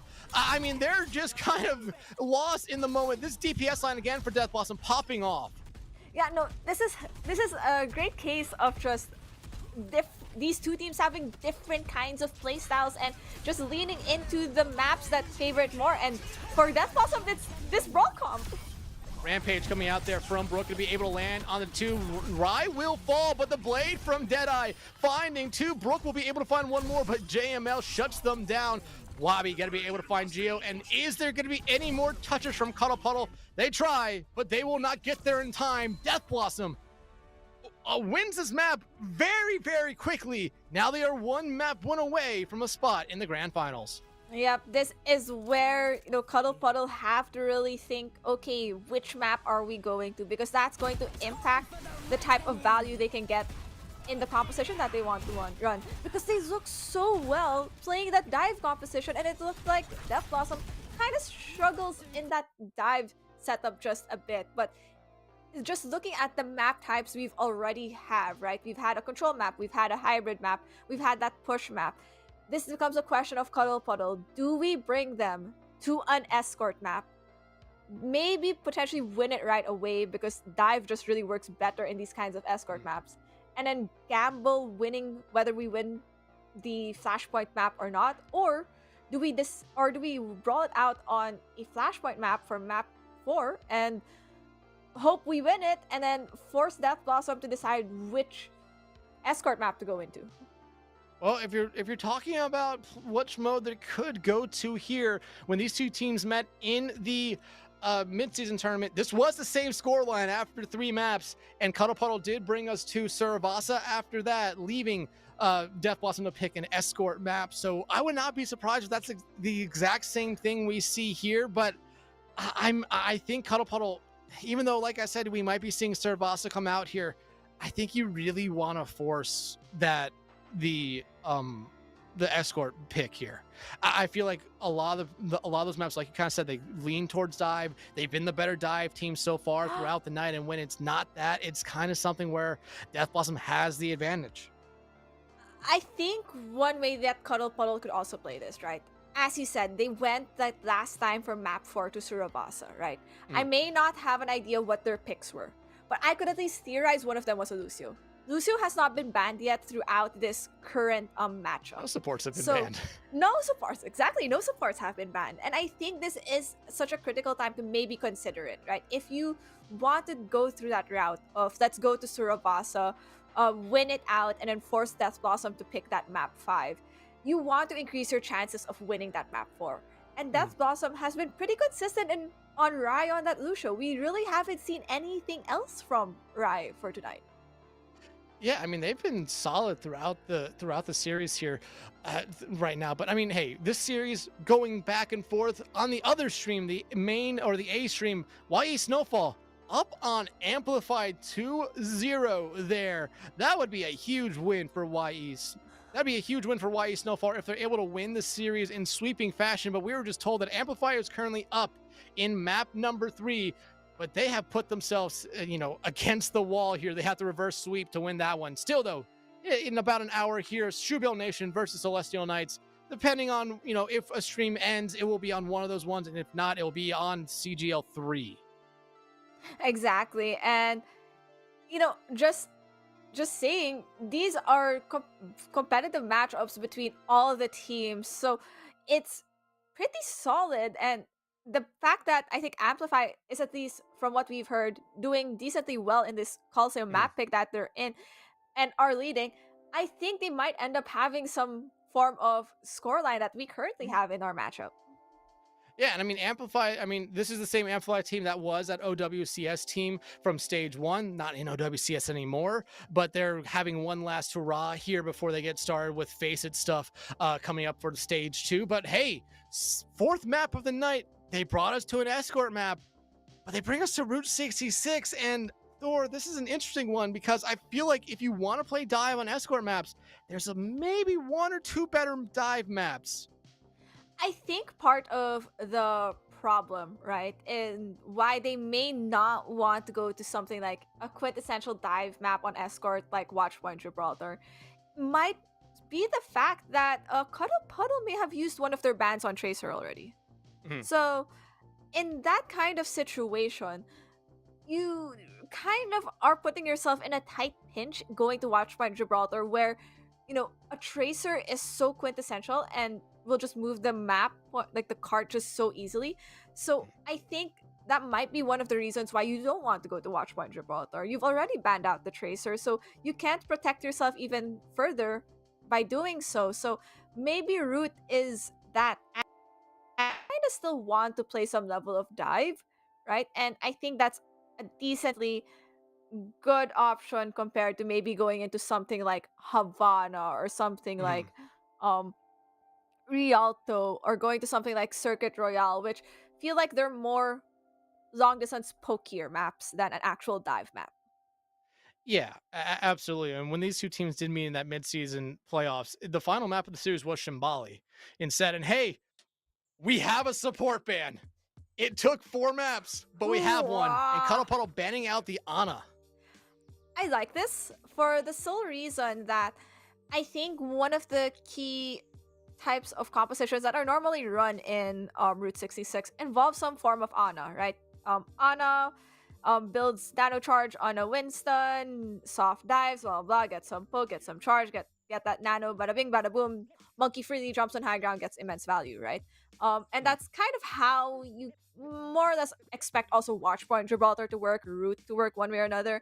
Um, I think the only difference really is the defense. I think the defense of a Watchpoint Gibraltar is still a dive at the end of the day, whereas in Route 66, you have more options. A couple of teams Mhm. preferring to go for a more stagnant and rigid defense. So if I am Death Blossom, I think I would want something that denies a dive, and maybe just removing Winston is one of them. So this haha silly nano kind of pick doesn't really get as much value anymore, but more so now you don't have to worry about shields blocking your way. So now you're forced to be playing maybe this Kiriko Lucio kind of setup, but with no shields to protect them.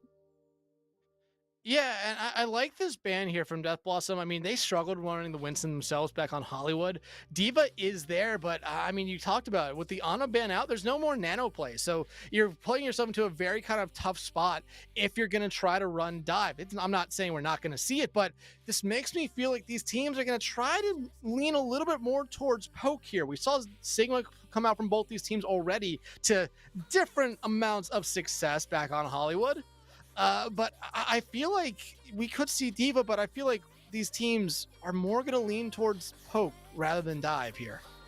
It's definitely going to depend, but we do have a substitution from Death Blossom with Infused Onion coming in for Wabi Sabi, which I don't know if this is going to be a hint at the type of composition run, considering Cuddle Puddle made swaps and they semi still ran the same type of backline. But I think this might allow for some adjustments in how a composition might be played. I think they might be going for something like a double flex support. Yeah, that wouldn't surprise me here. Chris coming back in though. Well, yeah, Oh, Chris coming back in this time around in for, I believe, I'm forgetting the name it was already. Battle Josh. And I thought Battle Josh did a really good job last map, and I might, like I said, coming in this series, I feel like that was a very situational sub. They did their job. Chris is coming right back in, and I mean, Death Blossom up won in this series on series points. So, I mean, that might have been the reason there. Get them in, make sure you win that map so that if maybe Chris struggles this map, you still have one more try. I mean, I think this Chris swap really is, hey, we kind of gave up a win in that previous map. So we really need to solidify this maybe with the backline that we already had when we won a map Hollywood. So I think that might be what Cuddle Puddle is doing. But this substitution by Death Blossom's a bit more of a question mark in my head, and I would want to see what they're going to roll out with as we load into Route 66. So my theory is it might be like a double flex support kind of situation, maybe a Kiri Juno because the Ana is banned, might be something that to work with. Or It's very difficult to talk about what we're going to see from the support lines here because we've been seeing some wild stuff.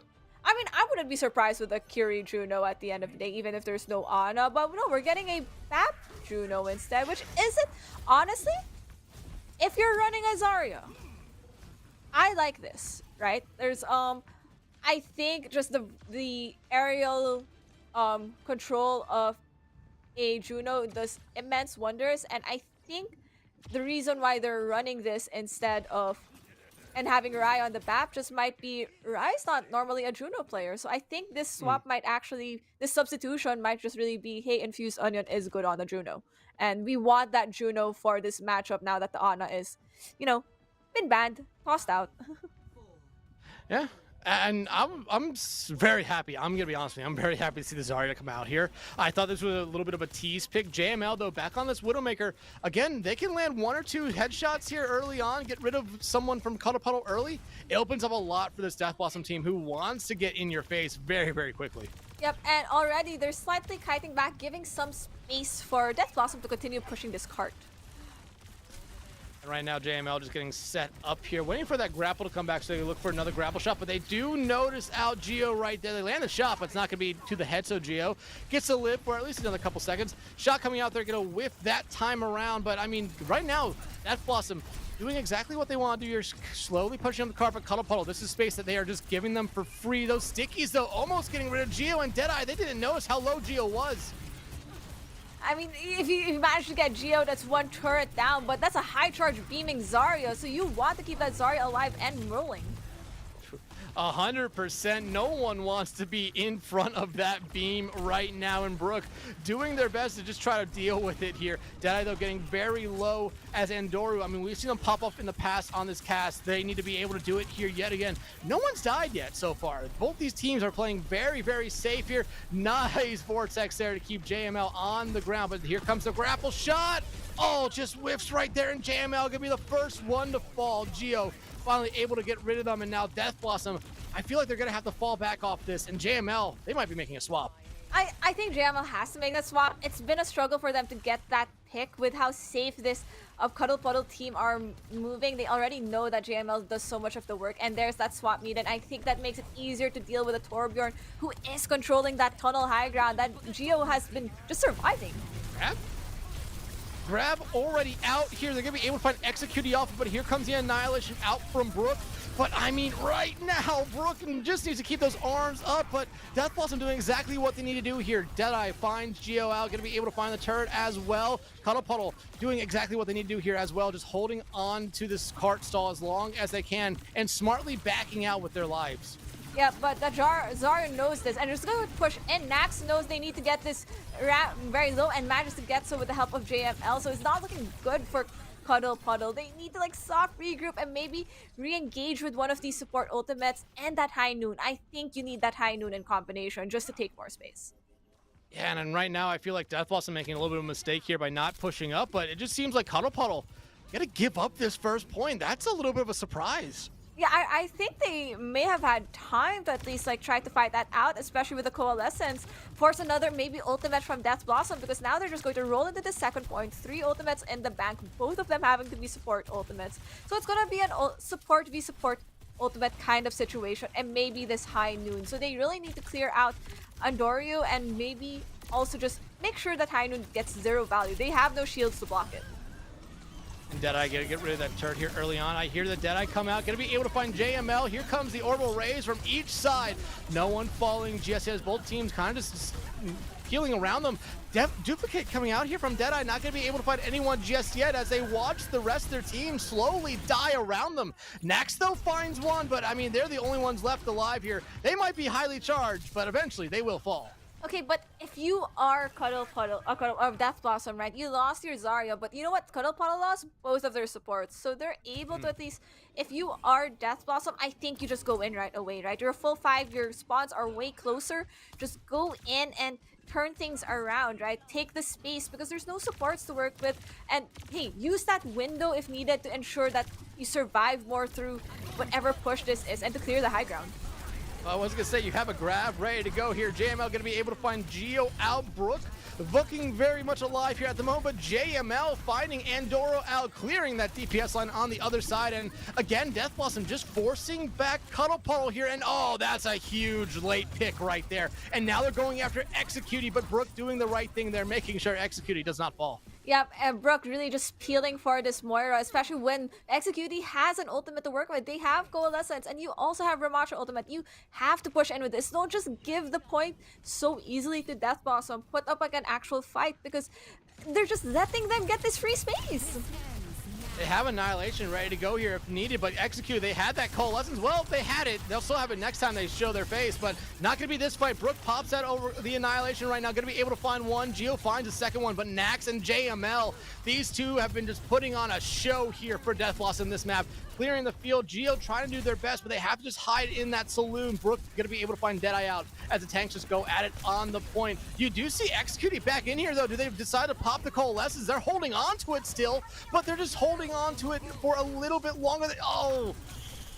Oh, it came out a little bit late there. I know I was talking about them using it, but they had such an advantage. I didn't notice that. I think at that point it may have been a worry, a panic, maybe not enough resource left to keep Brook alive, but I agree. I feel like if you were already so committed to holding that Coalescence, you might have just hold it until this next engagement because Death Blossom are coming in. No ultimates to work with necessarily, but just enough to build towards it, especially with infused, well, no Junos, fair trade.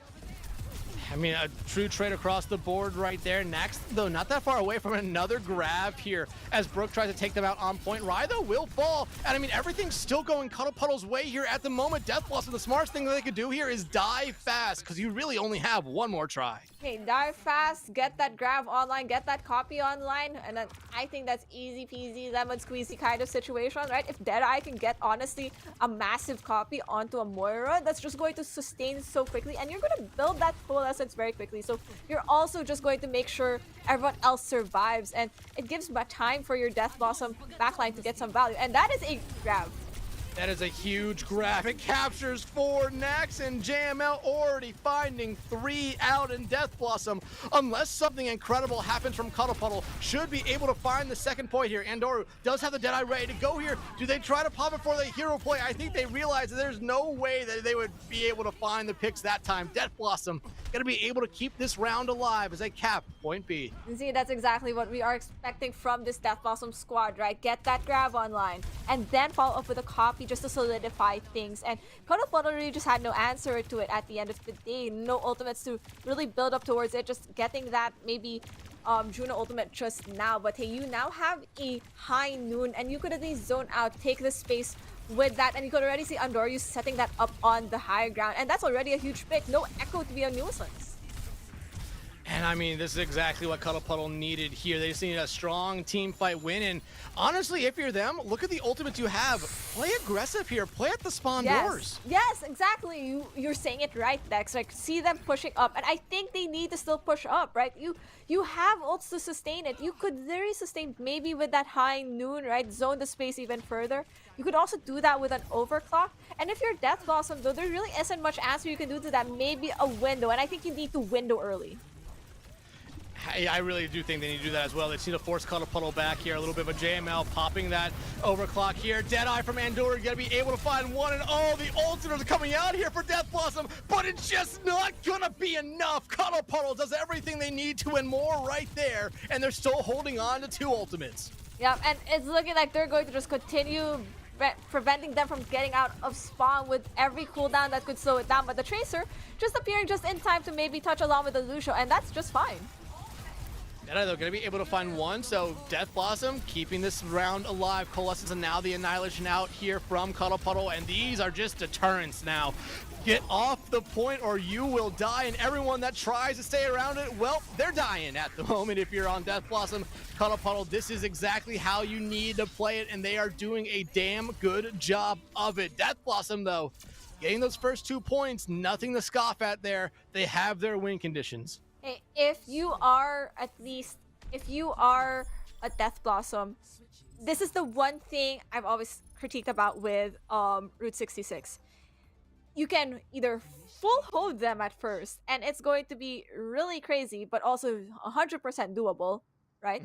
Or you get snowballed in that second, and your goal really is to dwindle that time just as effectively, right? You kind of need to slow down the push one way or another. I think second point, it's either if you're able to hold them from the get-go, from the very start, that's great.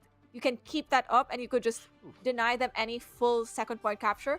It then becomes a problem though if you just let them continue rolling it. And I think that's kind of how Death Blossom managed to at least capture 2 points of Route 66 at the end of the day. Cuddle Puddle was just letting them.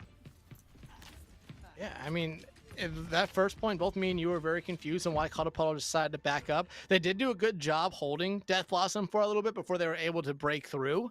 But I mean, one thing I just want to point out here, look at the stats for Brook. They played an incredible first round there on the defensive side. They knew when to back out of fights, only dying 2 times that entire first round. I mean, a good round for them. Maybe it could have been a little bit better on that scoreboard. Maybe they could have held Death Blossom to 1 point cap.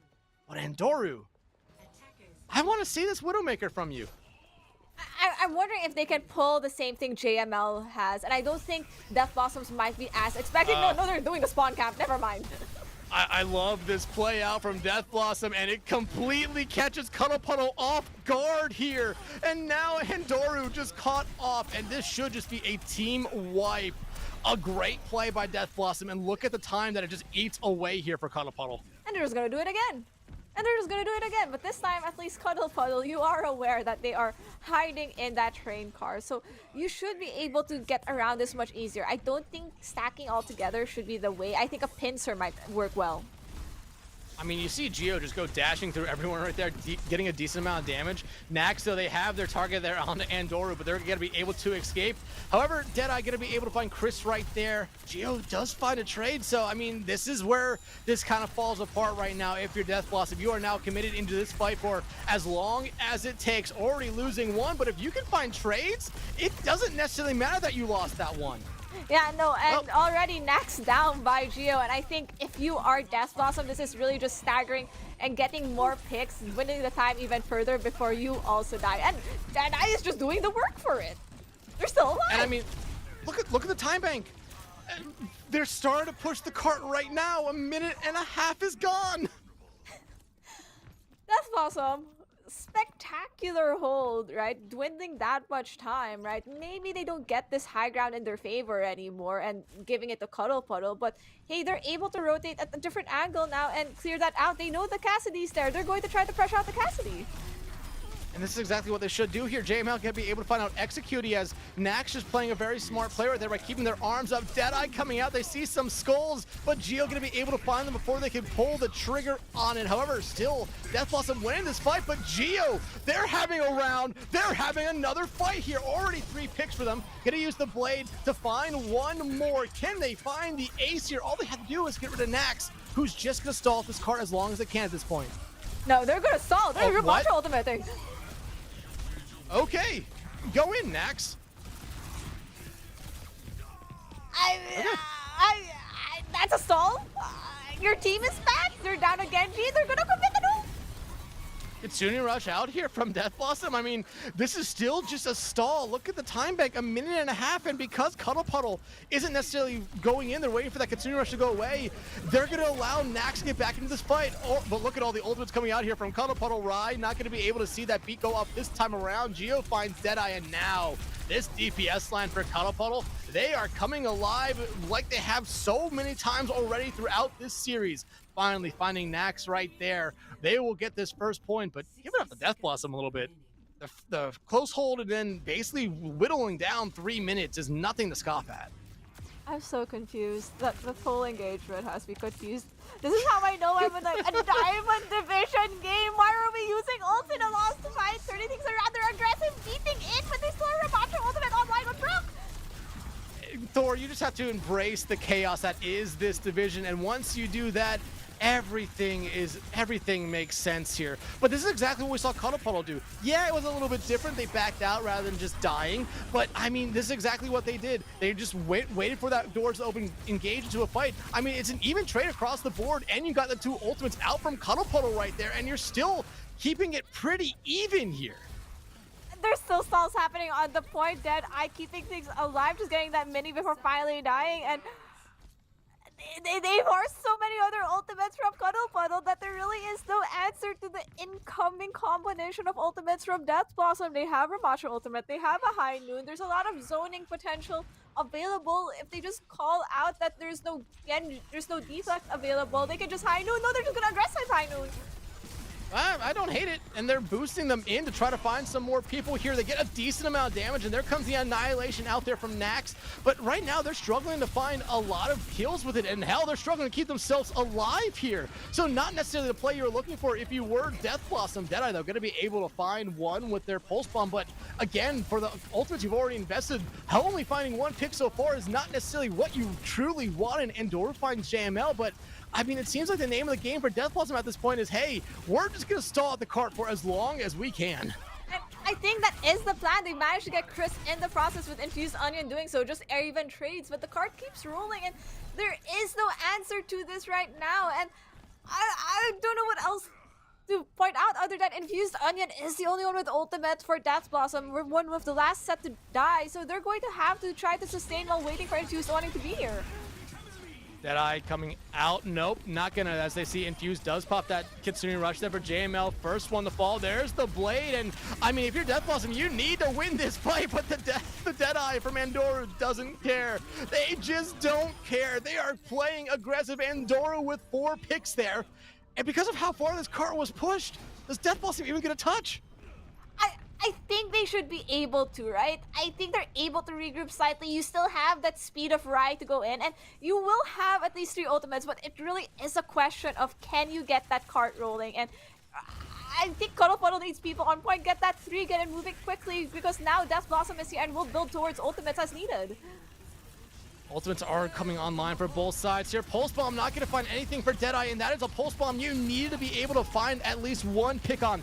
Beat coming out here from Rai to cancel out this Coalescence from executing Nax, though will find Andoru. Annihilation out here from Nax. I don't think this was the right play, but you need to find some picks. You find one, JML's going to find Brook, but now you have a couple tough fights ahead, but that cart is slowly going to fall back. I think the problem now with Death Blossom is, you know, Brook has this Annihilation, and there really is no answer to it. Maybe you can use a High Noon, have JML zone it out into so that Brook has to decide whether they're going to stay Annihilation on point or not, but don't just let the cart roll. Touch, please touch. Thank you for touching. Deadeye here from JML, but they're getting Annihilation through it. They see the skull on Brook. They're trying to find, they do find Andoru, but they do not find Brook, and that might just be curtains for this map. It was certainly a map in this series, but Cuddle Puddle at least guaranteeing us 1 more map. I have no words. I'm with you there. I have no words. Like, that's just how the cookie crumbles. Even Geo saying it's another map 5. Like, these 2 teams just want to play map 5s. They've played map 5s to get here. They've They are now hitting another map We 5. need to These stop. these teams. Diamond Division, we need to stop. We need to stop. Even though it's entertaining, we need to stop. Oof. Please just lock this in. I mean, it was interesting plays, and I thought at points Death Blossom was looking really good to stop Cuddle Puddle, especially on that first point. But some of the plays they had, the annihilation by Nax, maybe hold on to that one. You try to back out. You had that Kitsune Rush coming up there. It's just interesting plays. It seemed like Death Blossom was really hoping they would just be able to just go full on aggression into Cuddle Puddle and just hope that they would fall over. But Cuddle Puddle, they were smart and they held strong and were able to win that map. But everybody, we're 4 maps in this one. We have a map 5 coming up, but we're gonna take a short break. Everyone, we will be right back with the conclusion of this series.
All right, welcome back, everybody. And we came into the series talking about we would be seeing a map 5. Well, we're going to be getting that here very, very soon. But let's bring up the schedule for tonight of all the action going on here around CGL, because we do have a final here to show you guys. It is YE Snowfall beating Amplify to move on. So that Shubil Nation game versus Celestial Knights at 10 o'clock will be happening over on CGL 1.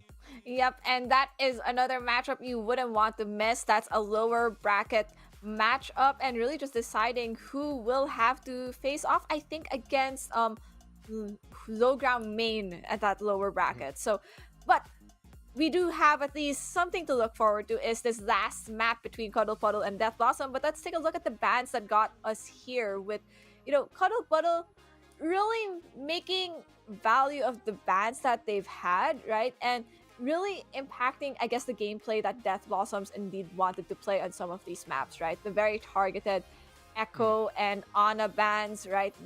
Really, I think, stifled how Death Blossom wanted to play just a bit. But now that those aren't available, they're going to have to rethink their strategy, especially as we enter into our map 5. Yeah, and I mean, we know there's only one more mode left to go. I had a 50-50 chance of guessing it, and I guessed wrong before we came back on air. So New Junk City is going to be our final map of the night, no matter what. Because if we somehow figure out how to draw this map, I might just quit. There's a first time for everything, and we do not want to be in that first time for everything. But I think that's the potential reason why you got the 50-50 wrong was the last time it was Cuddle Puddle who decided the map where you were headed to, not Death Blossom. It was Cuddle Puddle who decided, hey, we're going to Surabasa for our map 4, and now it's Death Blossom deciding which Flashpoint map to go to, and I think they have a preference for New Junk City, and I will not be surprised if it's because of a certain Rock Eater. Yeah, we might. If we see the Venture again, I mean, that was a really good pick there from TMJ. That entirety of New Queen Street, but Death Blossom, they get first ban here, and one thing we haven't seen from them all series long is a support ban. And hell, we've only seen one. These two teams have really been focusing on that tank line and that DPS line for bans. I think it's because they know the strength of these teams really may be reliant on specific set of heroes. So if I'm Death Blossom and I really want to see JML pop off on that venture, I would ban a DPS just to protect the fact that Cuddle Puddle can ban a DPS, and that's exactly what is happening. Torb is an interesting pick, especially for a Flashpoint map, but I don't hate it. I mean, we definitely have seen the Torbs get a lot of value. When you go back to, say, Hollywood, I mean, they got a decent amount of value on both the team's defensive rounds in overtime. I think the Torbjorn ban is there to slow down, I guess, how the Venture might want to play without also coincidentally banning the Cassidy, right? You want that Cassidy option still in the back pocket in case of emergencies, so you ban the other character that maybe will be there to slow down how a Venture wants to play. So that's usually a Cassidy or a Torbjorn. But this Junker Queen ban from Cuddle Puddle, I'm not too surprised. I think Junker Queen is one of those tanks that are pretty much played also in New Junk City. I think a lot of the lots of natural covers allow for this Junker Queen to play their health bars and pools just a bit better, able to swing so many corners just effectively. So you want to, if you know that Death Blossom can play a mean Junker Queen, and they really did on New Queen Street, you'd want that out of the pocket. Yeah, and I mean, I feel like this brings us back to where we're gonna probably see a Ramatra v Ramatra. And I mean, while map 1 that went the way of Death Blossom, well, map 4 that went the way of Cuddle Puddle. And I would not be surprised if that's exactly what they're trying to bank on here again. I think it's making sure that these are even playing fields for both, right? If you ban that Junker Queen, which I think one or another Nax might have just been looking more solid on it, you want to lean into where it seems like an even fight. And keeping the Ramatra alive is definitely that answer, forcing them onto the Ramatra. But back from the depths of the bench, having gotten some of her R&R, some rest, some, meditation, Wabi Sabi is back on that support role. And that just means I would not be surprised if there's an Ana on the field yet again. Yeah, and I think bringing Wabi back in is the right move here for Death Blossom. Nothing against who they had in the last map, but I just think Wabi has been the more consistent support here for Death Blossom throughout this entire series right now. But I mean, map 5, these teams, we have to remind, this is still the winners final. If they lose this, they're not completely out of the tournament, but they do have to go up against Solar Eclipse in that lower finals. And I know Solar Eclipse is coming with a vengeance from that lower bracket run. They are currently running that in just a 3-0 fashion. They are angry, they are mad, and they know they deserve that spot in the grand finals, even beating their sister team in the process. So whoever ends up losing between these two teams, they're going to have to fight tooth and nail against Solar Eclipse. And if I'm Solar Eclipse, honestly, I would rather have Cuddle Puddle be the ones to lose because they've played against them. It was a 3-2. They know. I had a chance to interview them with Monteneva on it, and they said, we know what we did wrong, and we know we can beat them the next time. So why not prove that statement right away by getting them out of the tournament if Cuddle Puddle ends up in the lower bracket? Yeah, and that's exactly who Reverts in after the series yesterday. We talked to Reverts and they said that like, hey, they would love to play Cuddle Puddle here again, just because they want to get a little bit of revenge here, but they would not mind seeing them again in the grand finals. I mean, that's fair, but in order to do that, they would have to beat Death Blossom, and it seems like they really didn't run into each other, at least during this playoffs. Maybe had to play against each other during the regular season, but regular that's in the past, right? And you kind of try to eye the more recent statistics more than anything. So already we could see what these two teams are running, and oh, there's that Doom. That's the Doom Fist. I think this is what Cuddle Puddle banned during Lijiang Tower, and it's making an appearance in Yuzhong City. And ooh, this is gonna be And pain. Wrecking Ball? Okay. No, Okay, get but, out. I mean, Sorry, that you wrecking do- ball would have thrown me off. Like, what? But hey, you did talk about seeing Venture come out here, and JML, they did a really good job on Venture back on New Queen Street. Cuddle Puddle just struggled to shut down, and I feel like they might struggle again here to do that exact same thing. But first fight is already breaking out here, and I like this composition now. As you already see Nax get in that backline, but you lose Wabi Sabi as well. And again, though, if something we've seen a lot from these two teams is just trades going back and forth. But Cuddle Puddle, well, they had the advantage there for a moment, but it seems like Death Blossom, if they get rid of Brook here, should win the first fight and get this first point cap. Yeah, and you can see how much displacement this Doomfist is playing. It's just not a fun composition to run into if you're Cuddle Puddle. There's just displacement left, right, down, and center. You have boops from the Doomfist. You have boops from the Lucio. You have those boops from the Venture. And the only thing really initially that could stop it right now is this Cassidy. There's no Torbjorn in the mix to slow this down and do poke damage from a different angle. So honestly, this is kind of looking in the favor of Death Blossom. Like, yes, your Moira kind of died pretty early on, but everyone else is self-sustaining. JML gonna be able to find Executing out there, but it'll be immediately traded by Chris. Nax dove a little bit into that backline and did not find any picks. Instead, they'll get caught out themselves here. And Death Blossom, we saw them last map just be able to stall out points as long as they can, but it's not gonna be that long this time. No, I think the solid target focus from Cuddle Puddle on who to go to in that chaos really just helped all of that. And I think that's how this Cuddle Puddle team might just need to play at the end of the day. I think that with how hypermobile this comp is and just all the boops left and right, you just really need to focus one.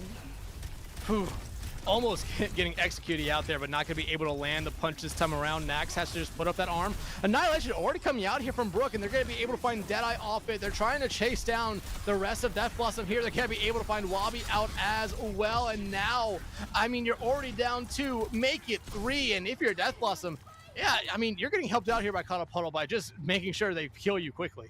Yeah, I think what I would want to see, honestly, from this team is I feel like this Moira, like Wabi Sabi isn't able to stay alive as long. And with just how hypermobile this composition is, it feels like it's a mix of a brawl, speedier kind of dive, and the Moira isn't able to keep up as quickly. Maybe playing a Kiriko might just be better. There's going to be a touch that comes out here from Death Blossom. The Coalescence also out here from Wabi, but they're struggling to find anything. It's going to be a trade here very early on, but you will trade the point over at the moment if you're Death Blossom. The Blade now coming out from Geo, going to be able to find Rai out, so no supports on the other side, but the Tectonic Shock out from JML, going to be able to find one. I think they still have one more charge over here as they come out of the ground. They're going after Executing there, but Data going to be able to find them. Blade now out from them, and a point for Death Blossom that I thought they might not get a touch to. Well, they're going to get the touch. They get the point cap and the first point as well. Okay, they had to use a bunch of ultimates for that, but I think in a map like Flashpoint, that's completely fine, just because of how quick also the points just tick up. You want that point in your favor, turned in your favor at the end of the day. And even if you lose a player like JFL, these trades are just going in your way. No Cassidy to slow things down. And right now, the Orbital Ray coming out from Chris. Geo's not gonna be, the benefactor of any of that right there, but it seems like everyone else is running away. Nax trying to keep themselves alive, throwing some punches here, but I mean, the supports here for Death Blossom are doing a good job here, keeping Nax alive, and oh, they got that beat just at the last moment.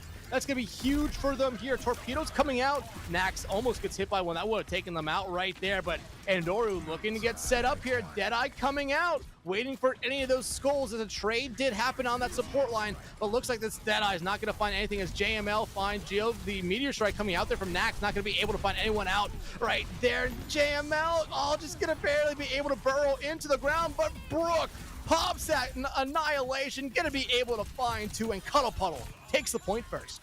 Honestly, I'm slightly understanding why Rai uses that beat just to keep everyone up. It seemed winnable, and I think just looking at what Cuddle Puddle is running, the only reason we'd probably use a beat that really has immense impact at the end of the day is the Ramatra ultimate, and even then you could probably disrupt the value of it just by booping the Ramatra everywhere, whether that's by punch or the venture cooldowns, but they're just entering in with a coalescence. Yeah, that was a very early coalescence, and you lose Nax early on here. I mean, this fight might already be over unless we see a pop-off from one of the members of the DPS line here, but you lose Rai. JML will find Brook, so it is even across the board, but Andoro going over to the Sombra. I love this swap, and they immediately find two picks because of it. However, Death Blossom, I think you might just have to give up this point. I think they just have to give up this point. It's fine to give this up, reset, get these other ultimates online, maybe that Blade and that Tectonic Shock, but this Sombra swap is impactful already just because there's so many things to hack and just deny. Well, you get the touch here right now, and your main target is Brook. Coalescence, though, coming out here from Executed. Here comes the Tectonic Shock out from the other side. Not going to be able to find only one, but Andoro and this Sombra we talked about here. It's been a crucial swap so far, finding 4 already in this fight. Deadeye going to be able to find Brook, but it is now a very uphill battle, and Executed going to be able to find them there. Cuddle Puddle will even up the map score. And I could see why they used all their ultimates, right? You're already seeing the swaps, already Nax playing that Zariel, right? Already in response to the Sombra and this Cassidy. There we go. You see, they're switching out of this. They know that these slight swaps from Cuddle Puddle are hurting the composition they want to run. And the fact that they didn't ban the Cassidy is already showing the impact, right? They wanted to play that Venture, but they needed the Cassidy in that pocket just in case. So that is already the ban of Death Blossom showing its immediate impact. But Geo already trying to scout out this Ana with a Blade. Blade comes out, but Brook is going to be the one that's finding all the value here early on. Geo will get their 1, almost 2, but this fight already over before it truly even started, and Cuddle Puddle, they are rolling at the moment. But if you're Death Blossom, that's fine, right? That's one key ultimate out of the play they were forced to use. You used nothing in all of that. You're still building towards ultimates. Let's keep in mind, this has been a 4 player swap in terms of heroes. So you're all starting from very low ult percentages. Cuddle Puddle, on the other hand, have 3. So you have to be able to win this next fight with at least one of these. At worst, maybe 2, right? You shouldn't just be bending through random picks from Death Blossom. Orbital Ray out here from Chris. Deadeye gets hacked out very early on, and Geo gonna take him out with some help from basically everyone on that team. And Thor, same fight. I mean, different fight, same result. It's basically over before it truly even got started. Yep, and that's just really the problem with just Cuddle Puddle having ultimates to work with. I think for Death Blossom, you kind of wish you still had one of your ultimates for this next engagement, not having all 4 of you switch at the same time.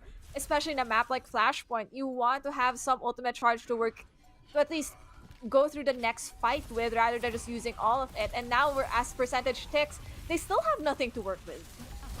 I mean, at this point, I think you're just trying to force out some ultimates, and you get that EMP out. You do get a touch here, and no one falling from Death Blossom just yet. Does Brook invest the annihilation here? Chris falls. I mean, Death Blossom, you need a clean fight win here. Andorra will be able to find out Wasabi, but you're down Brook and you're down Chris. Executing next one to fall, and so Death Blossom, I mean, they're going to be able to take the point here, and they got out the EMP from the other side. They got out the EMP. I don't think there was any other ultimate they used throughout all of that, right? I think Death Blossom have a chance to actually hold this point and keep it alive, right? It's more of just identifying what ultimates to go in this next engagement, and the fact that there's a Ramatra and Coalescence ultimate from Cuddle Puddle, I think being aggressive is the key, and that's exactly what they're doing. Yeah, and finding Chris out early on is huge. Executor give me the next one to fall, and this is exactly the type of fight that Death Blossom needed here. I just think they needed it to last a little bit longer. I mean, here's the thing. I think it's fine because you still have that Lucio beat. You didn't have to combo another ultimate with it. And JML is now going to be close to a Venture ultimate. And hey, Deadeye with a copy available. So you have stuff to at least answer this incoming ultimate dump from Cuddle Puddle. They have the Coalescence, they're going to have a Blade, they're going to have Annihilation. One of these, Rai has to stay alive because they're that saving grace. Coalescence and beat out. There's the Annihilation out from Brook. Naxo going to be able to find Chris out early on. They've been taken out pretty early on in these last couple of fights. Deadeye does pop the dupe, but they're going to be knocked out of that pretty soon here. Brook's Annihilation, though, still alive and kicking, finally fades away. It looks like Cuddle Puddle going to be able to get the swap here. Does Death Blossom recognize it? It seems like they do as they engage straight back on point. Coalescence coming out from Wabi right there, and that's going to be the difference maker. The point should flip back over, and Death Blossom should be 1 point win away from going on to the grand finals. This might be looking like that match point, and this is do or die for Cuddle Puddle. They need to win this next point in order to keep things alive. And let's look at the ultimates they have to work with. That Genji Blade still available, EMP very close, and I think at least just using, in order for Genji Blade to get value, you may need to have another ultimate with it, and I think the EMP would be an answer to that, but JML dropping already very low on this Venture is the only one with ultimate. Well, that Blade's not going to come out this time as Nax going to be able to find Geo out, and look at what that does to Cuddle Puddle. They might just give this first point cap over to Death Blossom, and if you're Death Blossom, you gladly take that. Yep, exactly. I agree with you, Dex. This is something that they should just have in their favor. JML being the one to cap the point, just in case someone Pessi comes around and decides to touch the ultimates there, and they're going in with it. Tectonic Shock going to be able to find one. The EMP comes out. It will be able to find Wabi. There's the Blade from Geo, and now that DPS line for Cuddle Puddle. Like we've talked about in the past, these DPS lines for both sides have been fight makers and fight winners for their team, but this time around, even with the strong start, it's just not going to be enough. Yeah, just a few more stragglers from Cuddle Puddle trying to keep things alive, and the Sombra really being a gnat and a pest to this team is needing to just regroup with the team. This is not looking great. I think Cuddle Puddle needs a hard reset and go in this together. Help Chris build towards that orbital ray and execute the afterwards, because they're going to need it to make sure they win this next fight with 69% on the board in the favor of Death Blossom. Death Blossom, though, not really much ultimates to work with besides the Echo copy, and that could be an immense, ultimate once built up. This is going to be a dry fight both sides, but that's a huge early pick getting rid of Execute. Again, this Venture pick for JML has been key. JML with 3 early on, but now you're down Deadeye and Rai. Deadeye was so close to their duplicate here, but JML with 4. Can they find the 5th here? No, it's going to be Nax, but it doesn't matter. Death Blossom, they'll win the series and be moving on to the Diamond Grand Finals. Death Blossom with their stellar gameplay, but also just so solid map pick choices and bans really bring it out with a banger at the end of the day. Cuddle Puddle having to meet yet again the first seed that they dropped to the lower bracket in those losers finals, may have to redo what they did previously just to get back into a matchup against Death Blossoms. And I mean, hey, if you're Cuddle Puddle, you've beaten Solar Eclipse once. You can do it again, but Solar Eclipse, I think they said that was their wake-up call there. But this was a great series for both these two teams. I mean, you look at the stat lines here, you look at the map scores here. I mean, we talked about in between maps 4 and 5 that when Death Blossoms won, they won pretty convincingly. And when Cuddle Puddles won, it was close. This final map, though, it was very, very close. But Death Blossom, I think that third point, the one that they finally capped at 99 to 0, it just gave them all the confidence in the world that they could really come back in that map, and they just never looked away. Right, and I think a lot of it just comes with this Death Blossom team just knowing that, hey, we really need to make these key hero swaps right away. We really can't force something that is just going to be instant denied by a hero swap from the enemy team. That Sombra the Sombra was doing so much work initially against that Venture Doom Lucio comp that a swap was needed, and I think the swap out of the Doom was the answer, at least.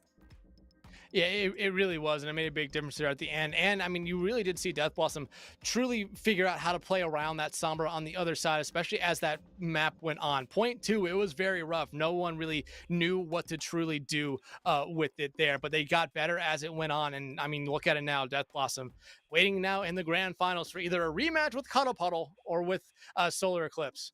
Yeah, but before we can head to that, we need to at least head into a short break, get some players from this Death Blossoms team into the channel, and give them some hard hitting questions maybe, or some silly ones. Who knows? But we will be back after a really short break.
All right, welcome back, everyone, to the booth. We are pleased to be joined by Deadeye here from our victors tonight of Death Blossom.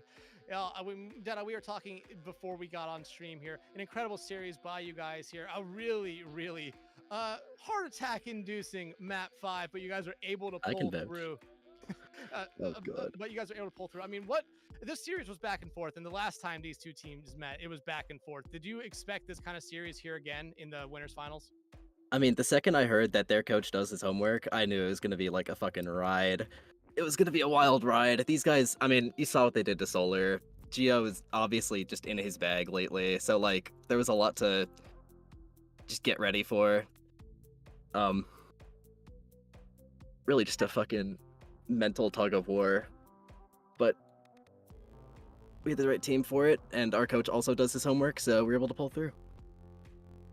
And I think that was very obvious, at least in this matchup, right? That there was a lot of back and forth, and I think a lot of it came to these very quick hero swaps that we at least noticed on the stream. So, um, are you as a team? Are you guys very comfortable just doing these off the marked swaps midway through a map, right? Is it something that disrupts your tempo, or is it something that's just been ingrained in you as a team? It feels pretty normal at this point. I mean, once we got over the hurdle of, yeah, if you have an ult, but like you're not going to get anything with it anyways, just swap. Once we got over that hurdle, it was like, it became pretty natural to swap mid-match and just like completely shift comps if it need be, as shown in the Junkertown game. Yep, definitely, and we definitely saw it Or New the Junk, oh my best god. in New Junk City, right? It did a lot of work, but now that you've tossed this Cuddle Puddle team back to that lower bracket in order to face off Solar Eclipse, who are you thinking is going to walk away with that with a win? And I think I took Dex's question at the end of the day. You did. Robbed, for it. I'm gonna be honest, I have no idea. For all we know, like, it could have been an off day for Solar in that one match that they played. Like, I didn't see all of it, so I can't say too much, but I mean, if the Cuddle we played today plays against Solar, then, I mean, could go either way. I'm ready for either, though. Looking forward to maybe getting the chance to Tracer Mirror Hollander. That'd be pretty fun. Yeah, that definitely would be. Solar has been, I mean, we talked about Solar a lot throughout yesterday and tonight. An undefeated team got knocked down to that lower bracket and seemed like they're a little angry. But, I mean, what do you guys necessarily need to do here getting ready for that grand finals game? No matter who the opponent is going to be, what is your team's strategy going to be? Just a couple more scrims, maybe watch a couple VODs of either your guys' play or the other team's plays? Like, what is going to be your strategy? I do not know what the rest of my team is doing. I know I'm boot camping a couple characters just to, like, make sure they're in tune for when the finals hit. Doesn't matter who they're playing against, I just need to be ready on those characters. And I know whatever winds up happening, VODs will be watched extensively. Hey, not a bad strategy right there by you, Deadeye. But hey, before we let you go and celebrate this team, or celebrate this victory with your team, we want to give you the floor to shout out anyone or anything you want, man. I got a couple. Massive thanks to, honestly, Nax for just being able to, or being willing to play tank through all this. I think he's gotten 3 shoutouts in his interviews at this point, but I mean, he earns every one of them every time you see him play. And obviously, like, the rest of the team as well, just playing incredible. This is my first time on a team, and it's been an incredible experience, and I'm thankful that they've been willing to put up with me for it. And lastly, I'd like to give a massive shout out to the real star of the show, Mr. Heesang. Thank you, Heesang. All right, man. Hey, congratulations on the victory here tonight. And hey, for your first time being on a team, you guaranteed yourself top 2. But again, everyone, this was Deadeye from Death Blossom. We'll let you go and celebrate this victory with the rest of your team, man. Again, thank you. Thank you. Have a good night. All right, Thor. I mean, it was a very back and forth series. These two teams met 2 times, played 10 maps, went the distance, both of them. You couldn't ask for any more, but hey, I mean, we pull up the schedule here, or we pull up the map score here again. Very, very close throughout the entire series. Yeah, Lijiang Tower, I think, might have been perhaps the most one-sided affair of this entire series. Exactly. On Lijiang Tower, definitely Cuddle Puddle needed some waking up in order to at least become more competitive and win the other 2 maps. So great job from them, at least managing to wake up after that Lijiang Tower matchup. But there is more CGL happening right now as we take a look at the remaining of the schedule today, right? We have one matchup happening on the CGL 1 stream. It's Truebill Nation against Celestial Knights on that lower bracket matchup, I think in the Masters division. Yeah, it is the Masters division. That should be a really, really fun one there. And that one has started over on CGL 1. So you can either go there when this stream ends, or I believe we'll probably end up rating it as well. That should be a very, very fun series no matter what. But Thor, I mean, again, this series here, back and forth, not much more you could ask for between 2 teams that played their hearts out. Definitely, they played their hearts out, and it's no it's not something that Cuddle Puddle should be sad about that they lost, right? They put up an immense fight, and that kind of fight is what they definitely need up against a solar eclipse that they will now have to face again. And it's a solar eclipse with a vengeance. But that is a tale for another day, Dex, as Mhm. I think this is pretty much for the two of us. Yeah, that will wrap it up for us here tonight. But everyone, this was the winners final, and in a lot of our other tiers here, we are at the same point. So we're getting down to the nitty gritty, maybe only about 1 or 2 series left in almost every tier. So you're going to want to make sure you follow CGL1, CGL2, and hell, follow CGL3, because we're going to have a lot of action coming up here in this in our next week, and probably our final week of this season. But before we go, just want to give a quick shout out to the people behind the scene of Time to Light and Mara for helping us put on this production. Thor, thank you as always. You were incredible. But that would do it for us here tonight at CGL2. We're going to be rating CGL1 here as Shubil Nation takes on Celestial Knights for that NA Masters tier. I think it's a lower bracket game, so you're not going to want to miss that one, everyone. Hope you have a great night and tune back in next time.